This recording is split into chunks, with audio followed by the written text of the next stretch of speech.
Glory be to God. தேவனுக்கு மகிமை உண்டாவதாக. ದೇವರಿಗೆ ಮಹಿಮೆಯಾಗಲಿ. In this evening for our meditation, let us turn to the book of 2 King and chapter 4 and verse 8 to 10. இந்த மாலை வேளையிலே நம்முடைய தியானத்துக்காக ராஜாக்களின் 2ஆம் புஸ்தகம் 4ஆம் அதிகாரம் 8 முதல் 10 வரை உள்ள வசனங்களை நாம் வாசிக்கலாம். ಈ ಸಂಜೆಯ ಧ್ಯಾನಕ್ಕಾಗಿ ನಮ್ಮ ಸತ್ಯವೇದಗಳನ್ನು 2 ಅರಸರು 4ನೇ ಅಧ್ಯಾಯ 8ರಿಂದ 10ನೇ ವಾಕ್ಯದವರೆಗೂ ಓದೋಣ. பின்பு ஒரு நாள் எலிசா சூனேமுக்கு போயிருக்கும் போது அங்கே இருந்த கணம் பொருந்திய ஒரு ஸ்திரீ அவனை போஜன பண்ண வருந்தி கேட்டுக்கொண்டாள். அப்படியே அவன் பயணப்பட்டு வருகிற போதெல்லாம் போஜனப்படும்படி அங்கே வந்து தங்குவான். அவள் தன் புருஷனை நோக்கி, இதோ நம்மிடத்தில் எப்போது வந்து போகிற தேவனுடைய மனுஷனாகிய இவர் பரிசுத்தவான் என்று காண்கிறேன். நாம் மெத்தையின் மேல் ஒரு சிறிய அறை வீட்டை கட்டி அதில் அவருக்கு ஒரு கட்டிலையும் மேஜையையும் நாற்காலியையும் குத்து விளக்கையும் வைப்போம். அவர் நம்மிடத்தில் வரும்போது அங்கே தங்கலாம் என்றாள். ಒಂದು ಸಾರಿ ಎಲಿಷನು ಶೂನೆಮಿಗೆ ಹೋದನು. ಅಲ್ಲಿನ ಒಬ್ಬ ಕುಲೀನ ಸ್ತ್ರೀಯು ಅವನನ್ನು ತನ್ನ ಮನೆಯಲ್ಲಿ ಊಟ ಮಾಡಬೇಕೆಂದು ಒತ್ತಾಯಪಡಿಸಿದಳು. ಅಂದಿನಿಂದ ಅವನ ಮಾರ್ಗದಿಂದ ಹೋಗುವಾಗೆಲ್ಲ ಆ ಮನೆಯಲ್ಲೇ ಊಟ ಮಾಡುತ್ತಿದ್ದನು. ಆ ಸ್ತ್ರೀಯು ತನ್ನ ಗಂಡನಿಗೆ, ಯಾವಾಗಲೂ ಈ ದಾರಿಯಿಂದ ಹೋಗುತ್ತಾ ಬರುತ್ತಾ ಇರುವ ಆ ಮನುಷ್ಯನು ಪರಿಶುದ್ಧನು, ದೇವರ ಮನುಷ್ಯನು ಆಗಿರುತ್ತಾನೆಂದು ನನಗೆ ಗೊತ್ತಾಯಿತು. ಆದುದರಿಂದ ನಾವು ಅವನಿಗೋಸ್ಕರ ಮಾಳಿಗೆ ಮೇಲೆ ಒಂದು ಸಣ್ಣ ಕೋಣೆಯನ್ನು ಕಟ್ಟಿಸಿ ಅದರಲ್ಲಿ ಒಂದು ಮಂಚ, ಮೇಜು, ಕುರ್ಚಿ, ದೀಪಸ್ತಂಭ ಇವುಗಳನ್ನು ಇಡೋಣ.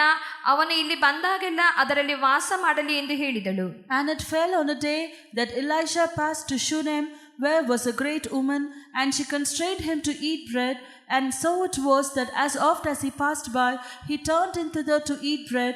And she said unto her husband, Behold, now I perceive that this is an holy man of God, which passeth by us continually. Let us make a little chamber, I pray thee, on the wall, and let us set for him there a bed, and a table, and a stool, and a candlestick. And it shall be, when he cometh to us, that he shall turn in thither. So here we are reading that things happened when this prophet Elisha he was serving. Elisha தீர்க்கதரிசி ஊழியம் செய்து வந்த நாட்களில் நடந்ததான ஒரு சம்பவத்தை நாம் இங்கே வாசிக்க கேட்டோம். ಎಲಿಷಾ ಪ್ರವಾದಿ ಸೇವೆ ಮಾಡುತ್ತಿದ್ದಾಗ ನಡೆದಂತಹ ಒಂದು ಘಟನೆಯನ್ನು ಇಲ್ಲಿ ನಾವು ಓದುತ್ತೇವೆ. So here this prophet Elisha he stand for the convention and Lord Jesus Christ. இந்த எலிசா தீர்க்கதரிசியை நம்முடைய கன்வென்ஷனுக்கும் நாம் ஒப்பிடலாம், கர்த்தராகிய இயேசு கிறிஸ்துவுக்கும் ಒಪ್ಪಿಡலாம். ಈ ಪ್ರವಾದಿ ಎಲಿಷಾನನ್ನು ನಮ್ಮ ಸಮಾವೇಶಕ್ಕೂ ಮತ್ತು ಯೇಸು ಕ್ರಿಸ್ತನಿಗೂ ಹೋಲಿಸಬಹುದು. And this woman and the husband they stand for all the people, whether they are saved or unsaved, workers or believers. So they stand for them. இந்த ஸ்திரீயும் அவளுடைய புருஷனும் எல்லா ஜனங்களுக்கும் அடையாளமாக இருக்கிறார்கள். அவர்கள் ரட்சிக்கப்பட்டவர்களாக இருக்கலாம், ரட்சிக்கப்படாதவர்களாக இருக்கலாம், ஊழியர்களாக இருக்கலாம், விசுவாசிகளாக இருக்கலாம். ಈ ಸ್ತ್ರೀಯು ಮತ್ತು ಈಕೆಯ ಗಂಡನು ಎಲ್ಲ ಜನಾಂಗಗಳಿಗೆ ಹೋಲಿಕೆಯಾಗಿದ್ದಾಳೆ. ಅಂದರೆ ರಕ್ಷಿಸಲ್ಪಟ್ಟವರಾಗಿರಲಿ, ರಕ್ಷಿಸಲ್ಪಡದವರಾಗಿರಲಿ, ವಿಶ್ವಾಸಿಗಳಾಗಿರಲಿ, ಸೇವಕರಾಗಿರಲಿ. About this woman it is written that she was a great woman, means that she might have been having name and fame and so many other blessings. இவள் ஒரு கனம் பொருந்திய ஸ்திரீ என்று வேதம் இவளை குறித்து சொல்லுகிறபடினால் இவளுக்கு நல்ல பெயர், புகழ், பல ஆசீர்வாதங்கள் இருந்திருக்க கூடும் என்று நாம் நிதானிக்கிறோம். ಇಲ್ಲಿ ಇವಳು ಒಬ್ಬ ಕೂಲಿನ ಸ್ತ್ರೀ ಎಂಬುದಾಗಿ ನಾವು ಓದುವುದರಿಂದ ಇವಳಿಗೆ ಒಳ್ಳೆಯ ಆಸ್ತಿ ಪಾಸ್ತಿ ಸಂಪತ್ತು ಹೆಸರು ವಾಸಿಯಾಗಿ ಇರಬಹುದು ಎಂಬುದಾಗಿ ನಾವು ಹೇಳಬಹುದು. But old family means that they were in some backsliding condition. இவர்கள் வயது சென்றவர்கள். இதை நாம் இவர்களுடைய பின்மாற்றமான நிலவரத்துக்கு நாம் ஒப்பிடலாம். ಇವರು ಸ್ವಲ್ಪ ವೃದ್ಧರಾದರೂ ಅದನ್ನು ನಾವು ಇವರ ಹಿಂಜರಿಯುವಿಕೆಗೆ ಹೋಲಿಕೆಯಾಗಿ ಹೇಳಬಹುದು. And they were not having any child. இவர்களுக்கு பிள்ளை இல்லை. ಇವರಿಗೆ ಪುತ್ರ ಸಂತಾನವಿಲ್ಲ. And how that they have been blessed by this prophet Elisha, and like this they received the child, they received the son. இந்த எலிசா தீர்க்கதரிசியின் மூலமாக எப்படி இவர்கள் ஆசீர்வதிக்கப்பட்டார்கள், அவர்களுக்கு ஒரு ஆண் பிள்ளை கிடைத்தது என்பதை நாம் இங்கே வாசித்து அறிந்து கொள்கிறோம். ಈ ಪ್ರವಾದಿಯಾದ ಎಲಿಷನ ಮೂಲಕವಾಗಿ ಹೇಗೆ ಇವರು ಆಶೀರ್ವದಿಸಲ್ಪಟ್ಟರು ಎಂಬುದಾಗಿಯೂ ಇವರಿಗೆ ಹೇಗೆ ಪುತ್ರ ಸಂತಾನ ಉಂಟಾಯಿತು ಎಂಬುದನ್ನು ಕುರಿತು ನಾವು ಇಲ್ಲಿ ಓದುತ್ತೇವೆ. So here they have done two things, this family, and by that they received this blessing, they received a child, they received the son. இவர்கள் எலிசா தீர்க்கதரிசிக்கு 2 காரியங்களை செய்தார்கள். அதன் மூலமாக எலிசா தீர்க்கதரிசியினால் இந்த குடும்பம் ஆசீர்வதிக்கப்பட்டார்கள். ஒரு பிள்ளை பாக்கியம் அல்லது ஒரு ஆண் பிள்ளையை அவர்கள் பெற்றுக்கொண்டார்கள். ಈ ಕುಟುಂಬದವರು ಪ್ರವಾದಿಯಾದ ಎಲಿಷನಿಗೆ 2 ಕಾರ್ಯಗಳನ್ನು ಮಾಡಿದರು. ಅದರ ನಿಮಿತ್ತವಾಗಿ ಅವರು ಆಶೀರ್ವದಿಸಲ್ಪಟ್ಟು ಅವರಿಗೆ ಪುತ್ರ ಸಂತಾನವಾಯಿತು. Spiritually, we are also in need of son, and when we are receiving the anointing of Holy Spirit, so walking by Holy Spirit, so we become the sons of God. ஆவிக்குரிய பிரகாரமாக நமக்கும் இந்த ஆண் பிள்ளையின் அனுபவம் அவசியமாக இருக்கிறது. நாம் பரிசுத்த ஆவியின் அபிஷேகத்தை பெற்று தேவ ஆவியினால் நடத்தப்படும் போது நாம் தேவனுடைய புத்திரர் ஆகிறோம் என்று நாம் கர்த்தருடைய வசனத்திலிருந்து அறிகிறோம். ಆತ್ಮೀಯ ಪ್ರಕಾರವಾಗಿ ನಮಗೂ ಸಹ ಈ ಒಂದು ಗಂಡು ಮಗುವಿನ ಅನುಭವವು ಅವಶ್ಯವಾಗಿದೆ. ನಾವು ಪರಿಶುದ್ಧಾತ್ಮನ ಅಭಿಷೇಕವನ್ನು ಹೊಂದಿಕೊಳ್ಳುವಾಗ ದೇವರ ಪುತ್ರರಾಗುತ್ತೇವೆ ಎಂಬುದಾಗಿ ಸತ್ಯವೇದದಿಂದ ನಾವು ನೋಡಿಕೊಳ್ಳುತ್ತೇವೆ. And the spiritual meaning of this written in the book of Revelation chapter 21 and verse 7, he that overcometh shall inherit all things, and I will be his God, and he shall be my son.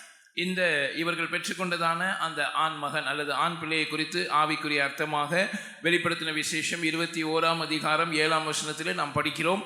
ஜெயம் கொள்ளுகிறவன் எல்லாவற்றையும் சுதந்திரித்துக் கொள்ளுவான், நான் அவன் தேவனாய் இருப்பேன், அவன் என் குமாரனாய் இருப்பான் என்று நாம் படிக்கிறோம். ಇವರು ಹೊಂದಿಕೊಂಡಿದ್ದ ಆ ಒಂದು ಪುತ್ರ ಸಂತಾನವನ್ನು ನಾವು ಆತ್ಮೀಯ ಪ್ರಕಾರವಾಗಿ ಪ್ರಕಟಣೆ ಗ್ರಂಥ 21ನೇ ಅಧ್ಯಾಯ 7ನೇ ವಾಕ್ಯದಲ್ಲಿ ಓದುವ ಹಾಗೆ, ಜಯ ಹೊಂದುವವನು ಎಲ್ಲವನ್ನು ಸ್ವತಂತ್ರಿಸಿಕೊಳ್ಳುವನು, ನಾನು ಅವರ ದೇವರಾಗಿರುವನು, ಅವನು ನನ್ನ ಮಗನಾಗಿರುವನು. So spiritually, when we receive the son, it means we receive the overcoming life, and we are receiving this promise in our spiritual life. ஆவிக்குரிய பிரகாரமாக நாம் ஒரு பிள்ளையை பெற்று எடுக்கும்போது அல்லது ஒரு ஆண் பிள்ளையை பெற்றெடுக்கும் போது நாம் ஒரு ஜெய ஜீவியத்தை பெற்றெடுக்கிறோம். இந்த வாக்குத்தத்தத்துக்கு சுதந்திரவாளிகளாக நாம் மாறுகிறோம். ಆತ್ಮೀಯ ಪ್ರಕಾರವಾಗಿ ಒಂದು ಗಂಡು ಮಗುವನ್ನು ಹೆರುವುದು ಅನ್ನುವುದು ಒಂದು ಜಯ ಜೀವಿತವನ್ನು ಹೊಂದಿಕೊಳ್ಳುವಂಥದ್ದನ್ನು ತೋರಿಸುತ್ತದೆ. ಈ ವಾಗ್ದಾನವನ್ನು ಸ್ವತಂತ್ರಿಸಿಕೊಳ್ಳುವುದನ್ನು ತೋರಿಸುತ್ತದೆ.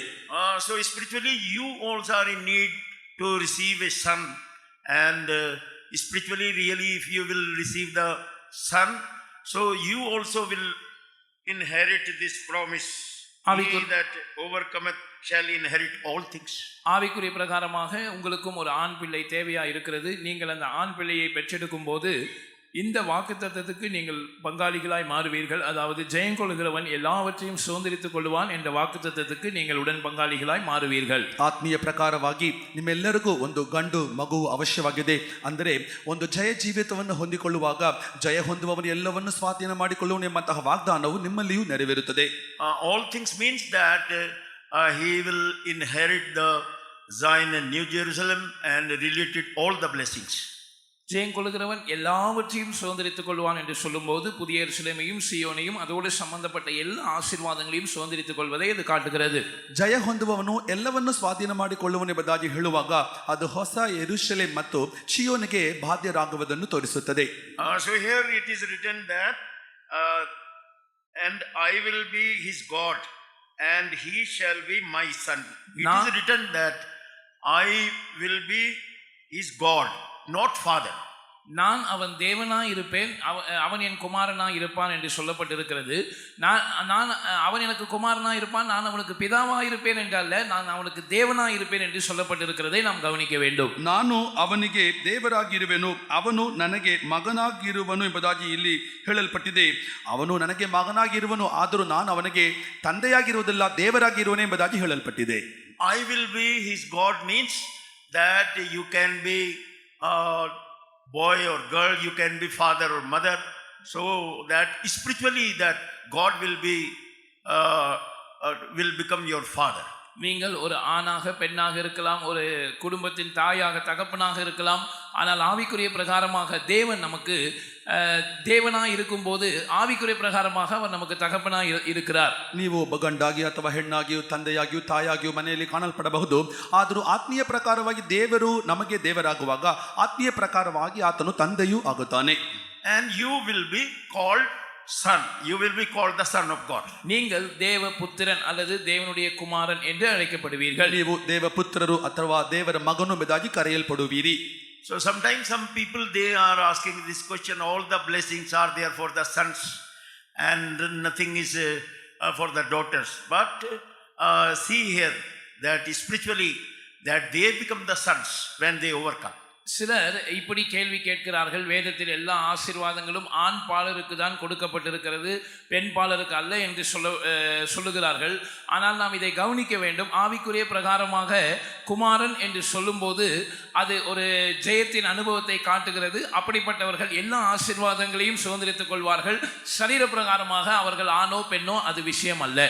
ಆತ್ಮೀಯ ಪ್ರಕಾರವಾಗಿ ಕೆಲವರು ಹೇಳುತ್ತಾರೆ, ಗಂಡಸರಿಗೆ ಮಾತ್ರವೇ ಎಲ್ಲ ಆಶೀರ್ವಾದವು ದೊರಕುತ್ತದೆ, ಹೆಂಗಸರಿಗೆ ಏನು ದೊರಕುವುದಿಲ್ಲ ಎಂಬುದಾಗಿ.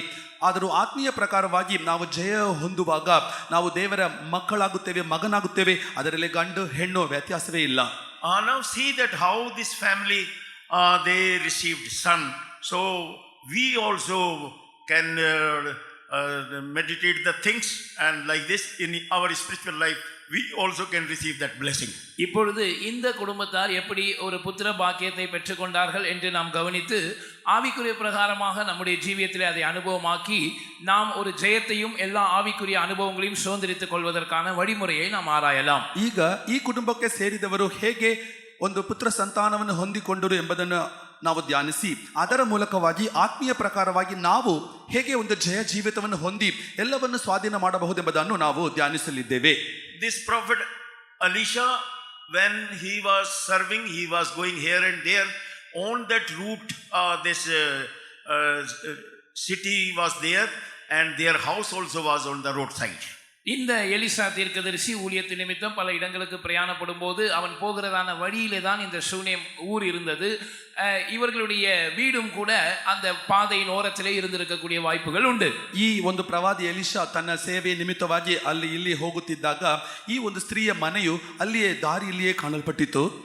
And often this prophet, he was crossing that, and this family called, and always they were calling, and he was having food there.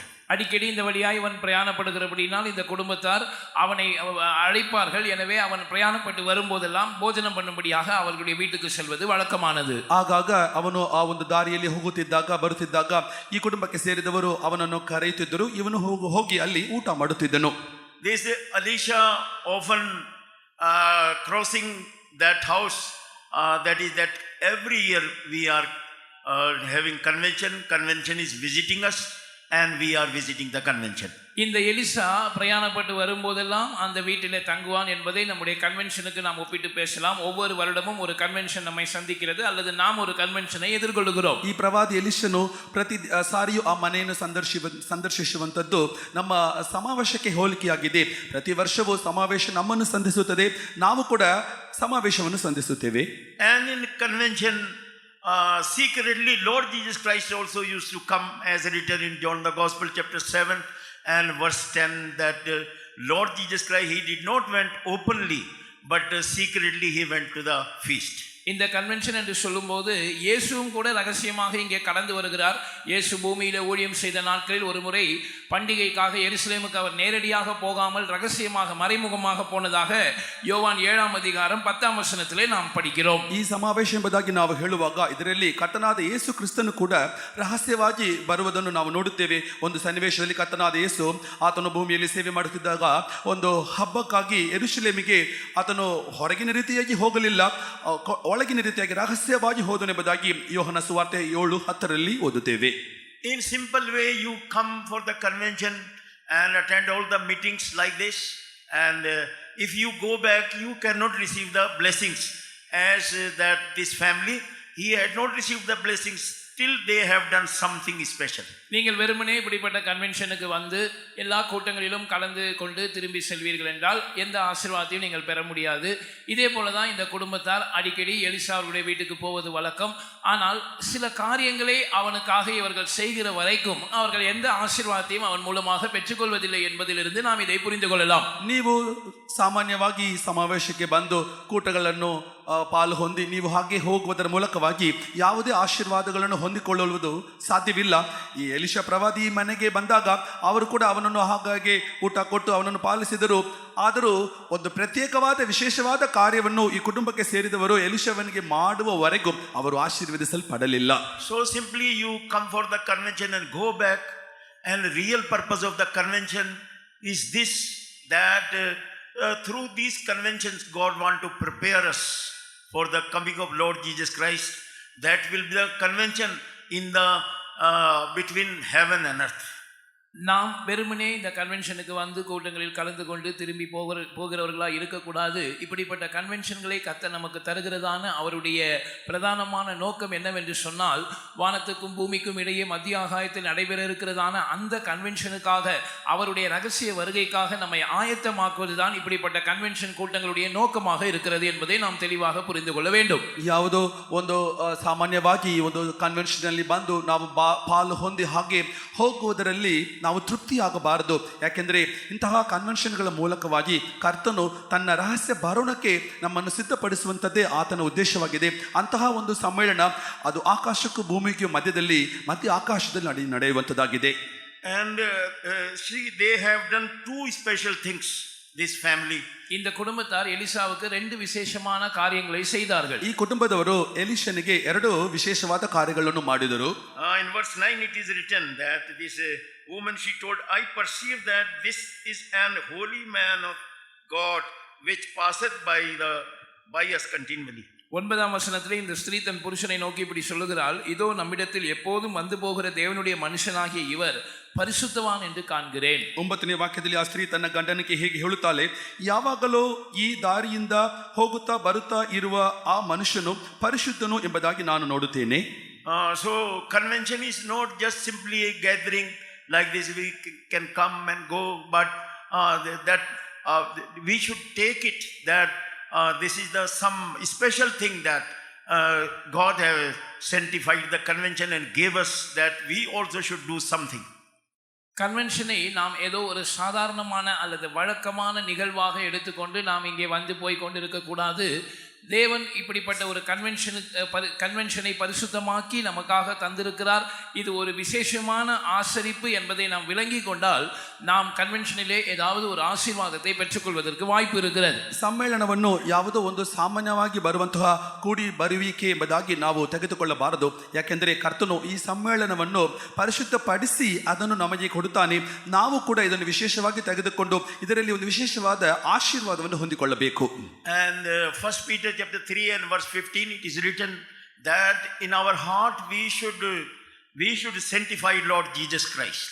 முதலாம் பேதுரு 3ஆம் அதிகாரம் 15ஆம் வசனத்தில் நம்முடைய இருதயங்களில் கர்த்தராகிய இயேசுவை நாம் பரிசுத்தம் பண்ண வேண்டும் என்று எழுதப்பட்டிருக்கிறது. 1 ಪೇತ್ರ 3:15ರಲ್ಲಿ ನಮ್ಮ ಹೃದಯಗಳಲ್ಲಿ ನಾವು ಕರ್ತನಾದ ಯೇಸುವನ್ನು ಪವಿತ್ರಪಡಿಸಬೇಕು ಎಂಬುದಾಗಿ ಬರೆದಿದೆ. In simple way also people they receive water baptism, they join the church, but they are having only so many other purpose, only that their children should be blessed, their work should be blessed, and like this only they want only worldly blessings. இன்றைக்கு ஜனங்கள் ஞான ஸ்நானம் பெறுவதும் சபையில் ஐக்கியப்படுவதும் சர்வசாதாரணமான ஒரு நிகழ்வாக மாறிவிட்டது.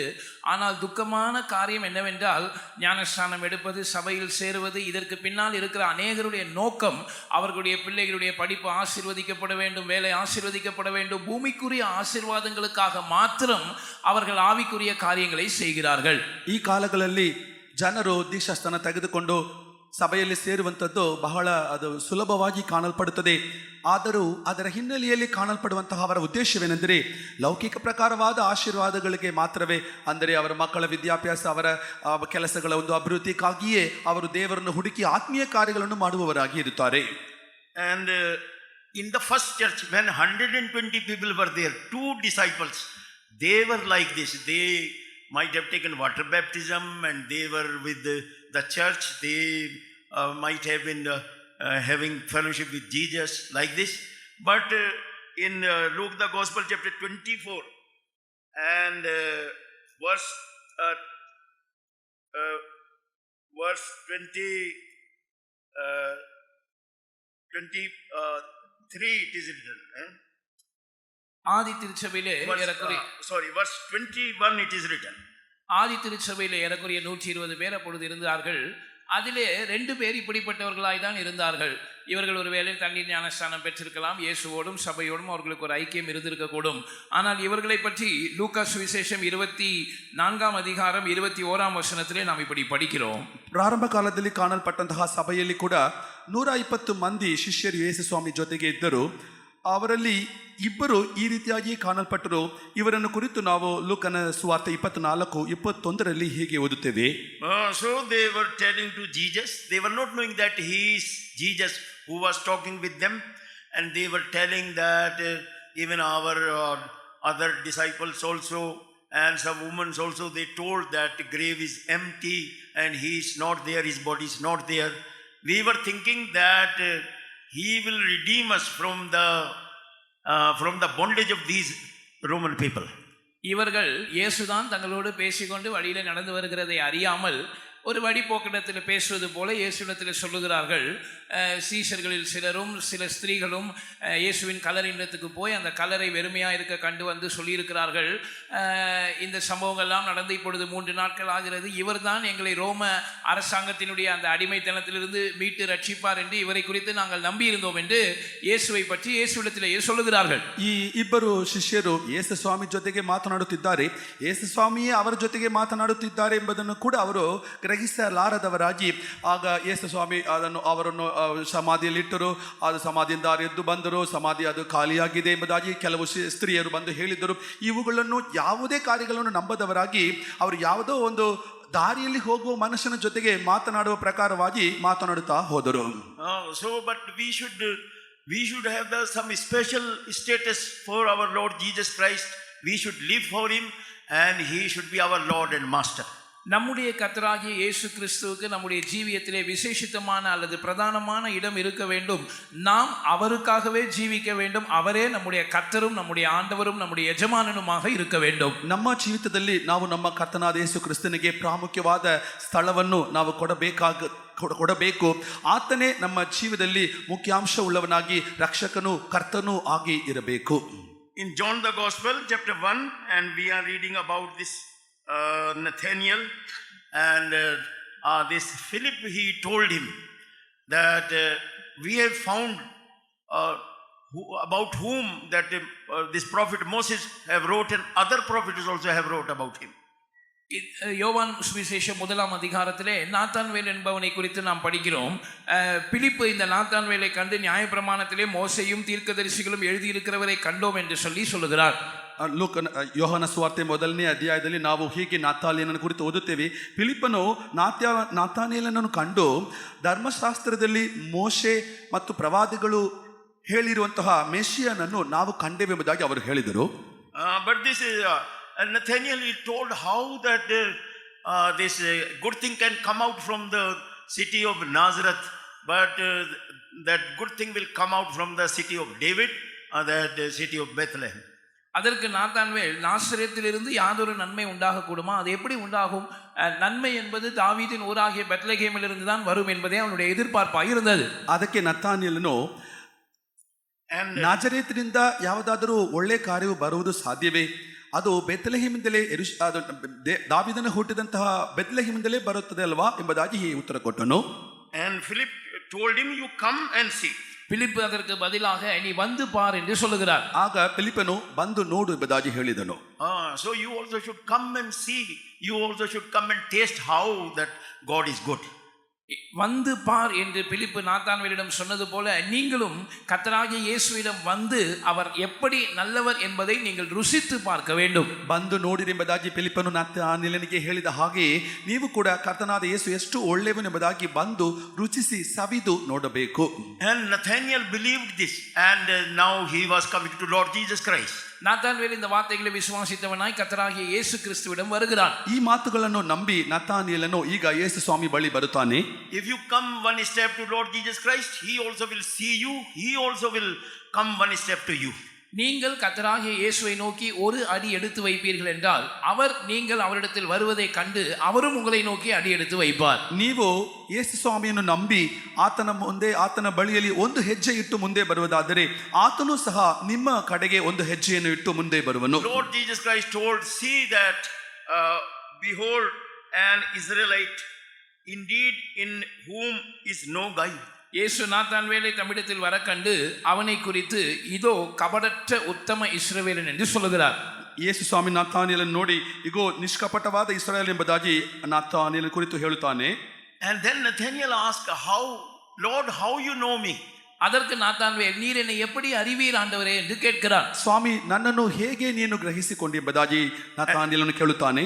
And Lord Jesus Christ told, before this Philip have called you, I have seen you when you was under the fig tree. இயேசு அவனை நோக்கி, பிலிப்பு உன்னை அழைக்கிறதற்கு முன்னே நீ அத்திமரத்தின் கீழ் இருக்கும் போதே நான் உன்னை கண்டேன் என்று சொல்லுகிறார். ಫಿಲಿಪ್ಪನು ನಿನ್ನನ್ನು ಕರೆಯುವುದಕ್ಕೆ ಮುಂಚೆಯೇ ಅಂಜೂರ ಮರದ ಕೆಳಗೆ ಇದ್ದಾಗಲೇ ನಿನ್ನನ್ನು ನಾನು ಬಲ್ಲೆನೆಂಬುದಾಗಿ ಯೇಸು ಸ್ವಾಮಿ ಉತ್ತರ ಕೊಟ್ಟನು. So Israelites every day they used to sit under the fig tree and they meditate on the word of God. அவர்கள் ஒவ்வொரு நாளும் அத்திமரத்தின் கீழ் உட்கார்ந்து கர்த்தருடைய வசனத்தை தியானிப்பது அவர்களுக்கு வழக்கமாய் இருந்திருக்க கூடும். ಇಸ್ರಾಯೇಲ್ ಜನರ ಒಂದು ಅಭ್ಯಾಸವೇನೆಂದರೆ ಪ್ರತಿ ದಿನವೂ ಅವರು ಅಂಜೂರದ ಮರ ಕೆಳಗೆ ಕುಳಿತುಕೊಂಡು ದೇವರ ವಾಕ್ಯವನ್ನು ಧ್ಯಾನಿಸುವವರಾಗಿದ್ದರು. And now you see that this Nathanael, he joined the disciples and he became a witness of the crucifixion of Lord Jesus Christ, and he became the witness of the resurrection of Lord Jesus Christ. இவ்விதமாக நாத்தான்வேல் கர்த்தராகிய இயேசுவோடு இணைந்து கொண்டான். கர்த்தராகிய இயேசுவின் சிலுவையில் அறையப்படுதல், மரணம் மற்றும் உயிர்த்தெழுதலுக்கு அவன் ஒரு சாட்சியாக மாறினான். ಹೀಗೆ ನತಾನಿಯೇಲನು ಯೇಸು ಸ್ವಾಮಿ ಜೊತೆಗೆ ಸೇರಿಕೊಂಡನು. ಇವನು ಅದ ನಂತರ ದಿನಗಳಲ್ಲಿ ಕರ್ತನಾದ ಯೇಸು ಕ್ರಿಸ್ತನ ಶಿಲುಬೆಯ ಮರಣಕ್ಕೂ ಆತನ ಪುನರುತ್ಥಾನಕ್ಕೂ ಒಂದು ಸಾಕ್ಷಿಯಾಗಿ ಮಾರ್ಪಟ್ಟನು. In John the Gospel chapter 21 we are reading, see when Peter he went to catch fish, then this Nathanael also was with them. யோவான் 21ஆம் அதிகாரத்தில் பேதுரு மீன் பிடிக்க போகும்போது நத்தான்வேலும் அவர்களோடு கூட இருப்பதை நாம் பார்க்கிறோம். ಯೋಹಾನ ಸುವಾರ್ತೆ 21ನೇ ಅಧ್ಯಾಯ ಪೇತ್ರನು ಮೀನು ಹಿಡಿಯುವುದಕ್ಕೆ ಹೋದಾಗ ಅಲ್ಲಿ ನತಾನಿಯೇಲನು ಕೂಡ ಇರುವುದನ್ನು ನೋಡುತ್ತೇವೆ. So you see that he gave that such a special status for Lord Jesus Christ. And the second thing this family have done, that when this lady told that I perceive this person is the holy man of God. இவ்விதமாக நாத்தான்வேல் இயேசுவுக்கு எப்படி தன்னுடைய ஜீவியத்தில் ஒரு விசேஷமான இடத்தை கொடுத்தாரோ, Elisha தீர்க்கதரிசிக்கு இந்த குடும்பமும் ஒரு பிரதானமான இடத்தை கொடுத்தார்கள். மாத்திரமல்ல, இரண்டாவதாக இந்த ஸ்திரீ எலிசாவை பற்றி இப்படி சொல்லுகிறாள், இதோ நம்மிடத்தில் அடிக்கடி வந்து போகிற இந்த தேவனுடைய மனுஷன் பரிசுத்தவான் என்று நான் காண்கிறேன். ಹೇಗೆ ನಾತಾನಿಯೇಲನು ಕರ್ತನಾದ ಯೇಸು ಕ್ರಿಸ್ತನಿಗೆ ಒಂದು ವಿಶೇಷವಾದ ಸ್ಥಳವನ್ನು ಕೊಟ್ಟು ಒಬ್ಬ ಸಾಕ್ಷಿಯಾಗಿ ಮಾರ್ಪಟ್ಟನು, ಹಾಗೆಯೇ ಈ ಕುಟುಂಬವವರು ಕೂಡ ಪ್ರವಾದಿಯಾದ ಎಲಿಷನಿಗೆ ಒಂದು ವಿಶೇಷವಾದ ಒಂದು ಸ್ಥಳವನ್ನು ಕೊಟ್ಟು ನಮ್ಮ ಬಳಿಯಲ್ಲಿ ಹಾಗಾಗ ಬರ್ತಾ ಹೋಗುತ್ತಾ ಬರುವಂತ ಈ ಮನುಷ್ಯನು ಒಬ್ಬ ಪರಿಶುದ್ಧನು ಎಂಬುದಾಗಿ ಕಂಡುಕೊಂಡೆನೆಂಬುದಾಗಿ ಹೇಳುತ್ತಾರೆ. This family now decided that we will build the upper chamber, or on the rooftop we will have another house. இந்த குடும்பம் இப்பொழுது தங்களுடைய வீட்டு மெத்தையின் மேல் ஒரு அறை வீட்டை கட்டலாம் அல்லது ஒரு மேல் வீட்டை கட்டலாம் என்ற ஒரு முடிவுக்கு வந்தார்கள். ಈಗ ಈ ಕುಟುಂಬಕ್ಕೆ ಸೇರಿದವರು ತಮ್ಮ ಮಾಳಿಗೆಯ ಮೇಲೆ ಒಂದು ಸಣ್ಣ ಕೋಣೆಯನ್ನು ಕಟ್ಟೋಣ ಎಂಬಂತಹ ಒಂದು ನಿರ್ಧಾರಕ್ಕೆ ಬಂದರು. If you are having faith, if you are having doctrine, and you have surrendered your life to God, so you have built the upper chamber. நீங்கள் ஒரு விசுவாசம் உள்ளவர்களாக, உபதேசத்தின் மேல் விசுவாசம் உள்ளவர்களாக உங்களுடைய ஜீவியத்தை கர்த்தருக்கு அந்த உபதேசத்தின்படி ஒப்பு கொடுத்திருப்பீர்கள் என்றால் நீங்கள் ஒரு மேல் வீட்டை கட்டி கொண்டிருக்கிறீர்கள். ನೀವು ಒಬ್ಬ ನಂಬಿಕೆಯುಳ್ಳ ಮನುಷ್ಯರಾಗಿ ಇರುವುದಾದರೆ, ಅಂದರೆ ಉಪದೇಶಗಳ ಮೇಲೆ ನಂಬಿಕೆಯುಳ್ಳ ಮನುಷ್ಯರಾಗಿ ಇರುವುದಾದರೆ ನಿಮ್ಮ ಮನೆಯ ಮೇಲೆ ಒಂದು ಕೋಣೆಯನ್ನು ನೀವು ಕಟ್ಟುವ ಮನುಷ್ಯರಾಗಿದ್ದೀರಿ. People, those who are having only normal life and they are not having godly life, they are having house, their life is like a house that having only ground floor, only having one story house. ஒரு தேவ பக்தி உள்ள ஜீவியம் செய்யாமல் மேலோட்டமான உலகத்தாரை போன்ற ஒரு ஜீவியம் செய்கிறவர்களுக்கு அவர்களுக்கு மேல் மாடி அல்லது அந்த மெத்தையின் மேல் ஒரு அறை வீடு இல்லை. அவர்களுடைய வீடு வெறும் தரைத்தளத்தில் மாத்திரம்தான் இருக்கிறது. ಒಂದು ಸಾಮಾನ್ಯವಾದ ಭಕ್ತಿಹೀನವಾದ ಒಂದು ಜೀವಿತ ಮಾಡುವವರು ಅವರ ಜೀವಿತದಲ್ಲಿ ಅವರಿಗೆ ಒಂದು ಮೇಲ್ ಅಂತಸ್ತು ಇಲ್ಲ, ಅವರಿಗೆ ಒಂದೇ ಮನೆ ಇದೆ ಅಷ್ಟೇ. See the birds and animals and even people also are like this. So when they are having life, they are eating and like this they are living. When they come to the age, they beget their own kind, and when time is over, then they are dying and finishing everything. நீங்கள் மிருகங்களை எடுத்துக்கொள்ளுங்கள், பறவைகளை எடுத்துக்கொள்ளுங்கள், அவர்களைப் போல் தான் இன்றைக்கு மனுஷர்களும் ஜீவிக்கிறார்கள். அதாவது அவர்கள் உயிரோடு இருக்கிற வரைக்கும் அவர்கள் புசிக்கிறார்கள், இந்த உலகத்து காரியங்களுக்காகவே கவலைப்படுகிறார்கள். ஒரு வயதுக்கு வரும்போது தங்களுடைய சந்ததிகளை பெற்றெடுக்கிறார்கள், அதற்கு பிற்பாடு மரித்து போகிறார்கள். இவ்வளவுதான் அவர்களுடைய வாழ்க்கை. ಈಗಲ ನೋಡಿರಿ, ಈಗ ಪಕ್ಷಿಗಳನ್ನು ಮೃಗಗಳನ್ನು ನೋಡಿರಿ, ಅವುಗಳು ಹೇಗೆ ಇರ್ತದೋ ಹಾಗೆಯೇ ಈ ದಿನಗಳಲ್ಲಿ ಮನುಷ್ಯರು ಸಹ ಕಾಣಲ್ಪಡುತ್ತಾರೆ. ಅವರು ಈ ಲೋಕದಲ್ಲಿ ಹುಟ್ಟುತ್ತಾರೆ, ಬೆಳೆಯುತ್ತಾರೆ, ತಿನ್ನುತ್ತಾರೆ, ಕುಡಿಯುತ್ತಾರೆ. ಅವರಿಗೆ ಒಂದು ವರ್ಷ ಬಂದಾಗ ತಮಗೆ ತಕ್ಕಂತಹ ಒಂದು ಪುತ್ರ ಸಂತಾನಗಳನ್ನು ಹೆರುತ್ತಾರೆ. ಅದ ನಂತರ ಬದುಕಿ ಬಾಳಿ ಅವರು ತೀರಿ ಹೋಗುತ್ತಾರೆ. ಅಷ್ಟೇ, ಮುಗೀತು. So, visiting time, servants of God, they asked to one Christian family that we want to pray for what we should pray, and then they told, we don't want anything, just you pray for our children. They should have good education and they should have good jobs. ஒரு முறை ஒரு விசுவாசியின் வீட்டை சந்திக்க கர்த்தருடைய ஊழியர்கள் போயிருந்த போது, உங்களுக்காக நாங்கள் என்ன காரியத்துக்காக ஜெபிக்க வேண்டும் என்று கேட்டார்கள். அந்த குடும்பத்தார் சொன்ன பதில், எங்களுக்கு எந்த குறைவும் இல்லை, எங்களுடைய பிள்ளைகளுக்கு நல்ல படிப்பு, நல்ல வேலை இருக்கணும், அதுக்காக மாத்திரம் ஜெபிங்க அப்படின்னு சொன்னாங்க. ಒಂದು ಸನ್ನಿವೇಶದಲ್ಲಿ ಒಂದು ಮನೆ ಸಂದರ್ಶನಕ್ಕೆ ನಮ್ಮ ದೈವ ಸೇವಕರು ಒಬ್ಬ ವಿಶ್ವಾಸಿ ಮನೆಯನ್ನು ಹೋಗಿ ನೋಡಿದಾಗ, ನಿಮಗೆ ಏನು ವಿಷಯಕ್ಕೆ ಪ್ರಾರ್ಥಿಸಬೇಕೆಂಬುದಾಗಿ ಸೇವಕರು ಕೇಳಿದಾಗ, ಆ ವಿಶ್ವಾಸಿಗಳು, ನಮಗೆ ಯಾವುದೇ ವಿಷಯಕ್ಕೂ ಅವಶ್ಯವಿಲ್ಲ, ಚೆನ್ನಾಗಿದ್ದೇವೆ, ನಮ್ಮ ಮಕ್ಕಳ ವಿದ್ಯಾಭ್ಯಾಸಕ್ಕಾಗಿಯೂ ಅವರಿಗೆ ಒಳ್ಳೆ ಕೆಲಸ ಸಿಗುವುದಕ್ಕಾಗಿಯೂ ಪ್ರಾರ್ಥಿಸಿರಿ ಅಷ್ಟೇ ಎಂಬುದಾಗಿ ಹೇಳಿದರು. In Psalms 17 and verse 14 it is written.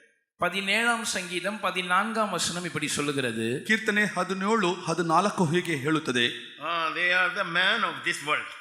அவர்கள் இந்த உலகத்தின் மனுஷராய் இருக்கிறார்கள். ಅವರು ಈ ಲೋಕಕ್ಕೆ ಸೇರಿದ ಮನುಷ್ಯರು ಅಷ್ಟೇ, அல்லது இந்த உலகத்தில் தங்களுடைய பங்கை பெற்ற மனுஷராய் இருக்கிறார்கள். From the man which are thy hand, O Lord, from man of the world, which have their portion in this life, and whose belly thou fillest with thy hid treasure. They are full of children, and leave the rest of their substance to their babes. மனுஷருடைய கைக்கும் இம்மையில் தங்கள் பங்கை பெற்றிருக்கிற உலக மக்களின் கைக்கும் உம்முடைய கரத்தினால் என்னை தப்புவியும்.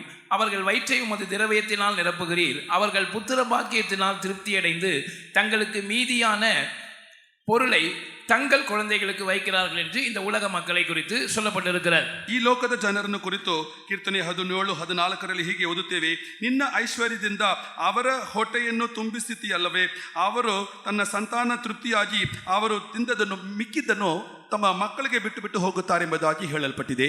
If you are busy in your so many other business and so many other political things and this and that, and you are not having other times, so that you are having only one story house, you are having only one ground floor only.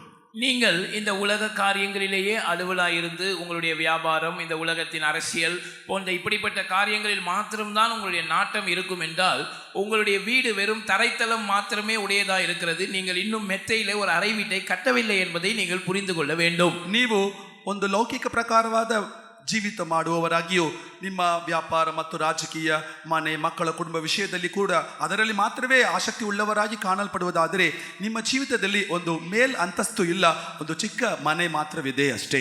If you become spiritual, if you are thinking about God and all the things, so then you start your life and you are building upper chamber. ஆனால் நீங்கள் மெய்யாகவே ஆவிக்குரியவர்களாக மாறி தேவனை பற்றியும் ஆவிக்குரிய காரியங்களை பற்றி சிந்திக்க ஆரம்பித்து அதை தியானிக்கிறீர்கள் என்று வைத்துக் கொள்ளுங்கள்.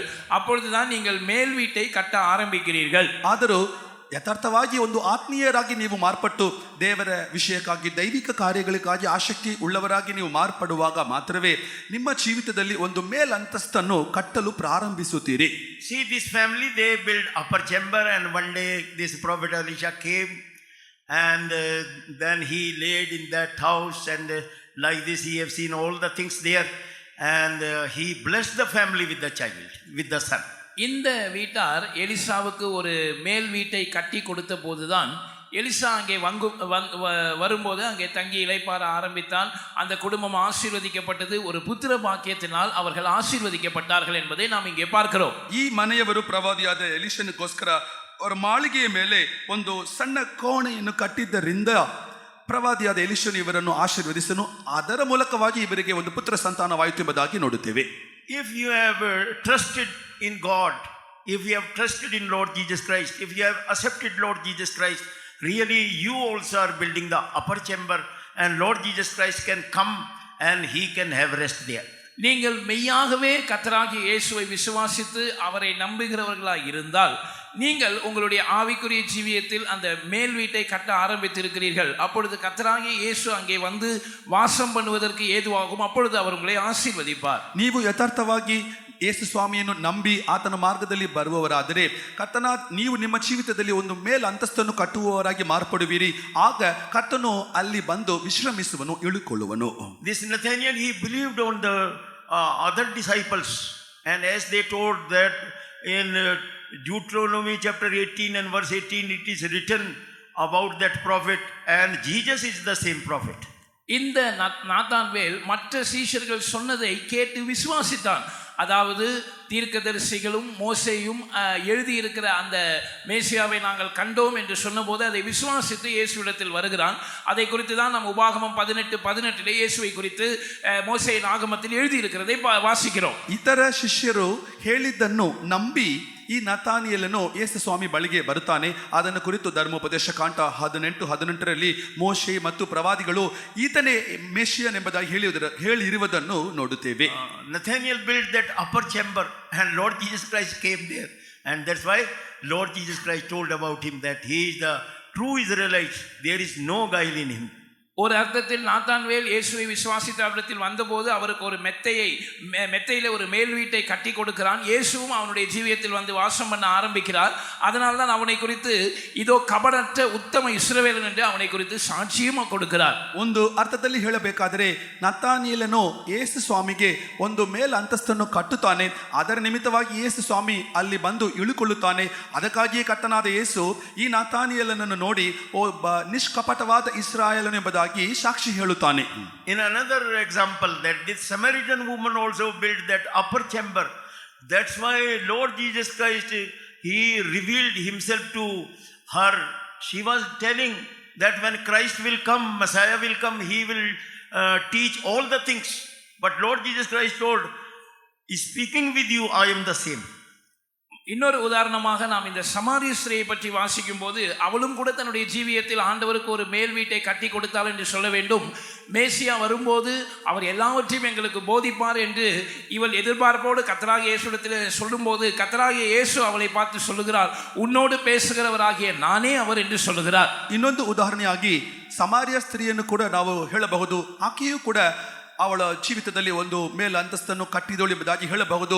ಈಕೆಯು ಮೇಸಿಯನು ಬರುವಾಗ ಆತನು ಎಲ್ಲ ಕಾರ್ಯಗಳನ್ನು ಕುರಿತು ನಮಗೆ ಪ್ರಕಟಿಸನು ಎಂಬುದಾಗಿ ಯೇಸು ಸ್ವಾಮಿ ಬಳಿ ಹೇಳಿದಾಗ ಯೇಸು ಸ್ವಾಮಿ ಆಕೆಗೆ ನಿನ್ನ ಜೊತೆಗೆ ಮಾತನಾಡುವ ಆತನೇ ನಾನು ಎಂಬುದಾಗಿ ಹೇಳಿದನು. In John the Gospel chapter 4 we are reading when Lord Jesus Christ revealed to her that I can give that living water, and she was desiring and she was asking, yes, I need that water, please give me that water. யோவான் 4ஆம் அதிகாரத்திலே இயேசுவுக்கும் அவளுக்கும் இடையே நடந்த சம்பாஷணையை நாம் வாசிக்கும்போது ஜீவ தண்ணீரை நான் உனக்கு கொடுக்க முடியும் என்று இயேசு அவளிடத்தில் சொல்லும்போது அந்த ஜீவ தண்ணீரின் மேல் தாகம் உள்ளவளாக எனக்கு அந்த ஜீவ தண்ணீரை தர வேண்டும் என்று அவள் கேட்கிறதை நாம் பார்க்கிறோம். ಯೋಹನ ಸುವಾರ್ತೆ 4ನೇ ಅಧ್ಯಾಯದಲ್ಲಿ ಕರ್ತನಾದ ಯೇಸು ಆ ಸ್ತ್ರೀಯ ಬಳಿಗೆ ಮಾತನಾಡುವಾಗ ಜೀವ ನೀರನ್ನು ನಾನು ನಿನಗೆ ಕೊಡಬಲ್ಲೆನು ಎಂಬುದಾಗಿ ಹೇಳಿದಾಗ ಆ ಸ್ತ್ರೀಯು ಅದರ ಮೇಲೆ ಆಸಕ್ತಿ ಉಳ್ಳವಳಾಗಿ ಸ್ವಾಮಿ ನನಗೆ ನೀರಡಿಕೆ ಆಗದಂತೆ ಆ ತಣ್ಣೀರನ್ನು ನನಗೆ ಕೊಡಬೇಕಲ್ಲವೇ ಎಂಬುದಾಗಿ ಹೇಳುತ್ತಾಳೆ. See how she was building the upper chamber for her life. So Lord Jesus Christ, when she told I want this water, Lord Jesus Christ told, yes, it can be given to you, but you call your husband first. எப்படி இவள் தன்னுடைய மெத்தையின் மேல் ஒரு மேல் வீட்டை கட்டுகிறார் என்பதை கவனியுங்கள். ஜீவ தண்ணீர் எனக்கு வேண்டும் என்று கர்த்தராகிய இயேசுவிடம் இவள் கேட்டபோது நான் உனக்கு ஜீவ தண்ணீரை கொடுக்கிறேன், ஆனால் முதலாவது நீ போய் உன் புருஷனை அழைத்து கொண்டு வா என்று இயேசு சொல்லுகிறார். ಹೇಗೆ ಈ ಸ್ತ್ರೀ ತನ್ನ ಜೀವಿತದಲ್ಲಿ ಮೇಲಂತಸ್ತನ್ನು ಕಟ್ಟುತ್ತಾಳೆ ಎಂಬುದಾಗಿ ನೋಡಿರಿ. ಯೇಸು ಸ್ವಾಮಿ ಜೀವ ನೀರನ್ನು ನಾನು ನಿನಗೆ ಕೊಡುತ್ತೇನೆ ಎಂಬುದಾಗಿ ಹೇಳಿದಾಗ ಈಕೆಯು ಸ್ವಾಮಿ ಅದನ್ನು ನನಗೆ ಕೊಡಬೇಕಲ್ಲವೇ ಎಂಬುದಾಗಿ ಹೇಳಿದಾಗ ಕರ್ತನಾದ ಯೇಸು ನೀನು ಹೋಗಿ ಮೊದಲು ನಿನ್ನ ಗಂಡನನ್ನು ಕರೆಕೊಂಡು ಬಾ ಎಂಬುದಾಗಿ ಹೇಳಿದನು. First she was hesitating to accept the sins, to confess the sins, but we see that later she surrendered and she confessed, and that's why she told, "Sir, I perceive that you are a prophet." Means whatsoever you are telling. I left 5 husbands and now I am with the 6th. That you are true, you are telling the truth. Yes, I am like this. முதலாவது இவள் தன்னுடைய பாவத்தை தன்னுடைய நிலவரத்தை ஒத்துக்கொள்ள தயங்குகிறாள், முன்வரவில்லை. ஆனால் கர்த்தராகிய இயேசு இவளோடு இடைப்படும் போது 5 புருஷர் உனக்கு இருந்தார்கள், இப்பொழுது இருக்கிறவன் உன்னுடைய புருஷன் இல்லை, நீ சொன்னது சரிதான் என்று சொல்லும்போது, ஆண்டவரே நீ தேவனுடைய தீர்க்கதரிசி என்று காண்கிறேன் என்று இவள் சொல்லுகிறாள். அதனுடைய அர்த்தம் என்னவென்றால், நீர் என்னுடைய ஜீவியத்தை பற்றி சொன்னதெல்லாம் உண்மையாக சத்தியமாக இருக்கிறது என்று தன்னுடைய நிலவரத்தை அவள் ஒத்துக்கொள்வதற்கு அது அடையாளமாக இருக்கிறது. ಪ್ರಾರಂಭದಲ್ಲಿ ಈ ಸ್ತ್ರೀಯು ತನ್ನ ನಿಜ ಸ್ಥಿತಿಯನ್ನು ಒಪ್ಪಿಕೊಳ್ಳಲು ಆರೈಕೆ ಮಾಡಲು ಮುಂದೆ ಬರಲು ಅವಳು ತಡೆ ಮಾಡಿದಳು. ಆದರೂ ನೀನು ಈಗ ನಿನಗೆ ಇರುವಂಥದ್ದು 6ನೇ ಗಂಡನು, ನಿನಗೆ 5 ಗಂಡರು ಇದ್ದರು ಎಂಬುದಾಗಿ ಕರ್ತನಾದ ಯೇಸು ಹೇಳಿದಾಗ ಇವಳು ತನ್ನನ್ನು ತಗ್ಗಿಸಿಕೊಂಡು ತನ್ನ ನಿಜ ಸ್ಥಿತಿಯನ್ನು ಒಪ್ಪಿಸಿಕೊಂಡಳು. ಅಂದರೆ ಇವಳ ಕುರಿತಾಗಿ ಕರ್ತನಾದ ಯೇಸು ಕ್ರಿಸ್ತನು ಎಲ್ಲವೂ ನಿಜವೇ, ಅದನ್ನು ಅಂಗೀಕರಿಸುತ್ತೇನೆ ಎಂಬಂತಹ ಒಂದು ನಿರ್ಧಾರಕ್ಕೆ ಬಂದಳು. And what is our problem? That we are not confessing our sins. Even some places people they take water baptism and not confessing their sins. And sometime even that Lord Jesus Christ also revealing their sins, but even though they fail to confess the sins and they are keeping their sins with them. நம்மில் பலருடைய பிரச்சனை என்ன? இதுவாக தான் நம்முடைய பிரச்சனையும் இருக்கிறது. நாம் நம்முடைய பாவங்களை மெய் மனஸ்தாபத்தோடு அறிக்கையிட்டு விட்டு விடுகிறதில்லை. சில இடங்களிலே கர்த்தராகிய இயேசு ஜனங்களுடைய பாவங்களை அவர்களுக்கு வெளிப்படுத்தி காண்பித்தால் கூட அவர்கள் தங்களுடைய பாவங்களை அறிக்கையிடவோ அதை விட்டுவிடவோ மனதில்லாமல் இருக்கிறார்கள். பாவங்களை அறிக்கை செய்து விட்டுவிடாமலேயே தண்ணீர் ஞானஸ்நானம் பெற்றுக்கொள்கிறவர்களும் இருக்கிறார்கள். ನಮ್ಮಲ್ಲಿ ಇರುವಂತಹ ಒಂದು ಸಮಸ್ಯೆ ಏನೆಂದರೆ, ನಮ್ಮಲ್ಲಿ ಅನೇಕರು ಕೂಡ ಅವರು ತಮ್ಮ ಪಾಪಗಳನ್ನು ಒಪ್ಪಿಕೊಳ್ಳುವುದಕ್ಕೂ ಅರಿಕೆ ಮಾಡುವುದಕ್ಕೂ ಮುಂದೆ ಬರುವುದಕ್ಕೂ ಅವರು ತಡೆಯಾಗಿ ಕಾಣಲ್ಪಡುತ್ತಾರೆ. ಕೆಲವೊಮ್ಮೆ ಯೇಸು ಸ್ವಾಮಿ ಅವರ ತಪ್ಪು ದೋಷಗಳನ್ನು ಅವರಿಗೆ ಪ್ರತ್ಯೇಕವಾಗಿ ಗ್ರಹಿಸಿಕೊಟ್ಟರೂ ಕೂಡ ಅವುಗಳನ್ನು ಅರಿಕೆ ಮಾಡುವುದಕ್ಕೆ ಅವರು ತಡೆ ಮಾಡುತ್ತಾರೆ. ಅದನ್ನು ಪಾಪಗಳನ್ನು ಅರಿಕೆ ಮಾಡದೆಯೇ ಅವರು ಮುಳುಗಿನ ದೀಕ್ಷಾಸ್ನಾನ ಕೂಡ ತೆಗೆದುಕೊಳ್ಳುತ್ತಾರೆ. And when she accepted the truth, she confessed the sins at once, that she received the living water from her heart. This living water is started to flow. கர்த்தராகிய இயேசு இவளுடைய நிலவரத்தை வெளிப்படுத்தின போது இவள் தன்னுடைய உண்மை நிலவரத்தை ஒத்துக்கொண்டாலே அது அவளுடைய பாவத்தை அவள் அறிக்கை செய்வதற்கு அடையாளமாக இருக்கிறது. அப்படி அவள் தன்னுடைய நிலவரத்தை ஒத்துக்கொள்ள முன் வந்த போது தானே அவளுக்குள்ளே கர்த்தராகிய இயேசுவின் ஜீவ தண்ணீர் சுரக்க ஆரம்பித்தது. அந்த ஜீவ தண்ணீரை அவர் பெற்றுக்கொண்டாள். ಕರ್ತನಾದ ಯೇಸು ಈ ಸ್ತ್ರೀಯ ನಿಜ ಸ್ಥಿತಿಯನ್ನು ಇವಳಿಗೆ ಗ್ರಹಿಸಿಕೊಟ್ಟಾಗ ಇವಳು ತನ್ನ ಪಾಪಗಳನ್ನು ಅರಿಕೆ ಮಾಡುವುದಕ್ಕೆ ಒಪ್ಪಿಕೊಳ್ಳುವುದಕ್ಕೆ ಮುಂದೆ ಬಂದಳು. ಆ ಸಂದರ್ಭದಲ್ಲಿಯೇ ಇವಳ ಹೃದಯದಿಂದ ಜೀವ ನೀರು ಹರಿಯಲು ಪ್ರಾರಂಭಿಸಿತ್ತು. Living her picture there, she went to the city and she was confessing everywhere. Come and see that one person, he is Christ, that he have told everything whatsoever I have done so far. இவள் பாருங்கள், தன்னுடைய தண்ணீர் குடத்தை அந்த இடத்திலேயே வைத்துவிட்டு தன்னுடைய ஜனத்தாரிடத்திற்கு தன்னுடைய ஊருக்கு போய், நான் இந்த இயேசுவை கண்டேன், நீங்கள் வந்து பாருங்கள், அவர் நான் செய்த எல்லாவற்றையும் எனக்கு சொன்னார் என்று தன்னுடைய நிலவரத்தை எல்லாருக்கும் முன்பாகவும் கூட அறிக்கை செய்கிறார். ಈ ಸ್ತ್ರೀ ತನ್ನ ಪಾತ್ರೆಯನ್ನು ಅಲ್ಲಿಯೇ ಇಟ್ಟುಬಿಟ್ಟು ತನ್ನ ಊರೊಳಗೆ ಹೋಗಿ, ಇಗೋ ನಾನು ಮೆಸ್ಸಿಯನನ್ನು ಕಂಡೆನು, ನಾನು ಮಾಡಿದ್ದೆಲ್ಲವನ್ನು ಆತನು ನನಗೆ ತಿಳಿಸಿದನು, ನೀವೆಲ್ಲರೂ ಬಂದು ನೋಡಿರಿ ಎಂಬುದಾಗಿ ಕರೆಯುತ್ತಾಳೆ. First she received the eternal life and see that she have become the source of blessings for that whole city and even for the salvation also.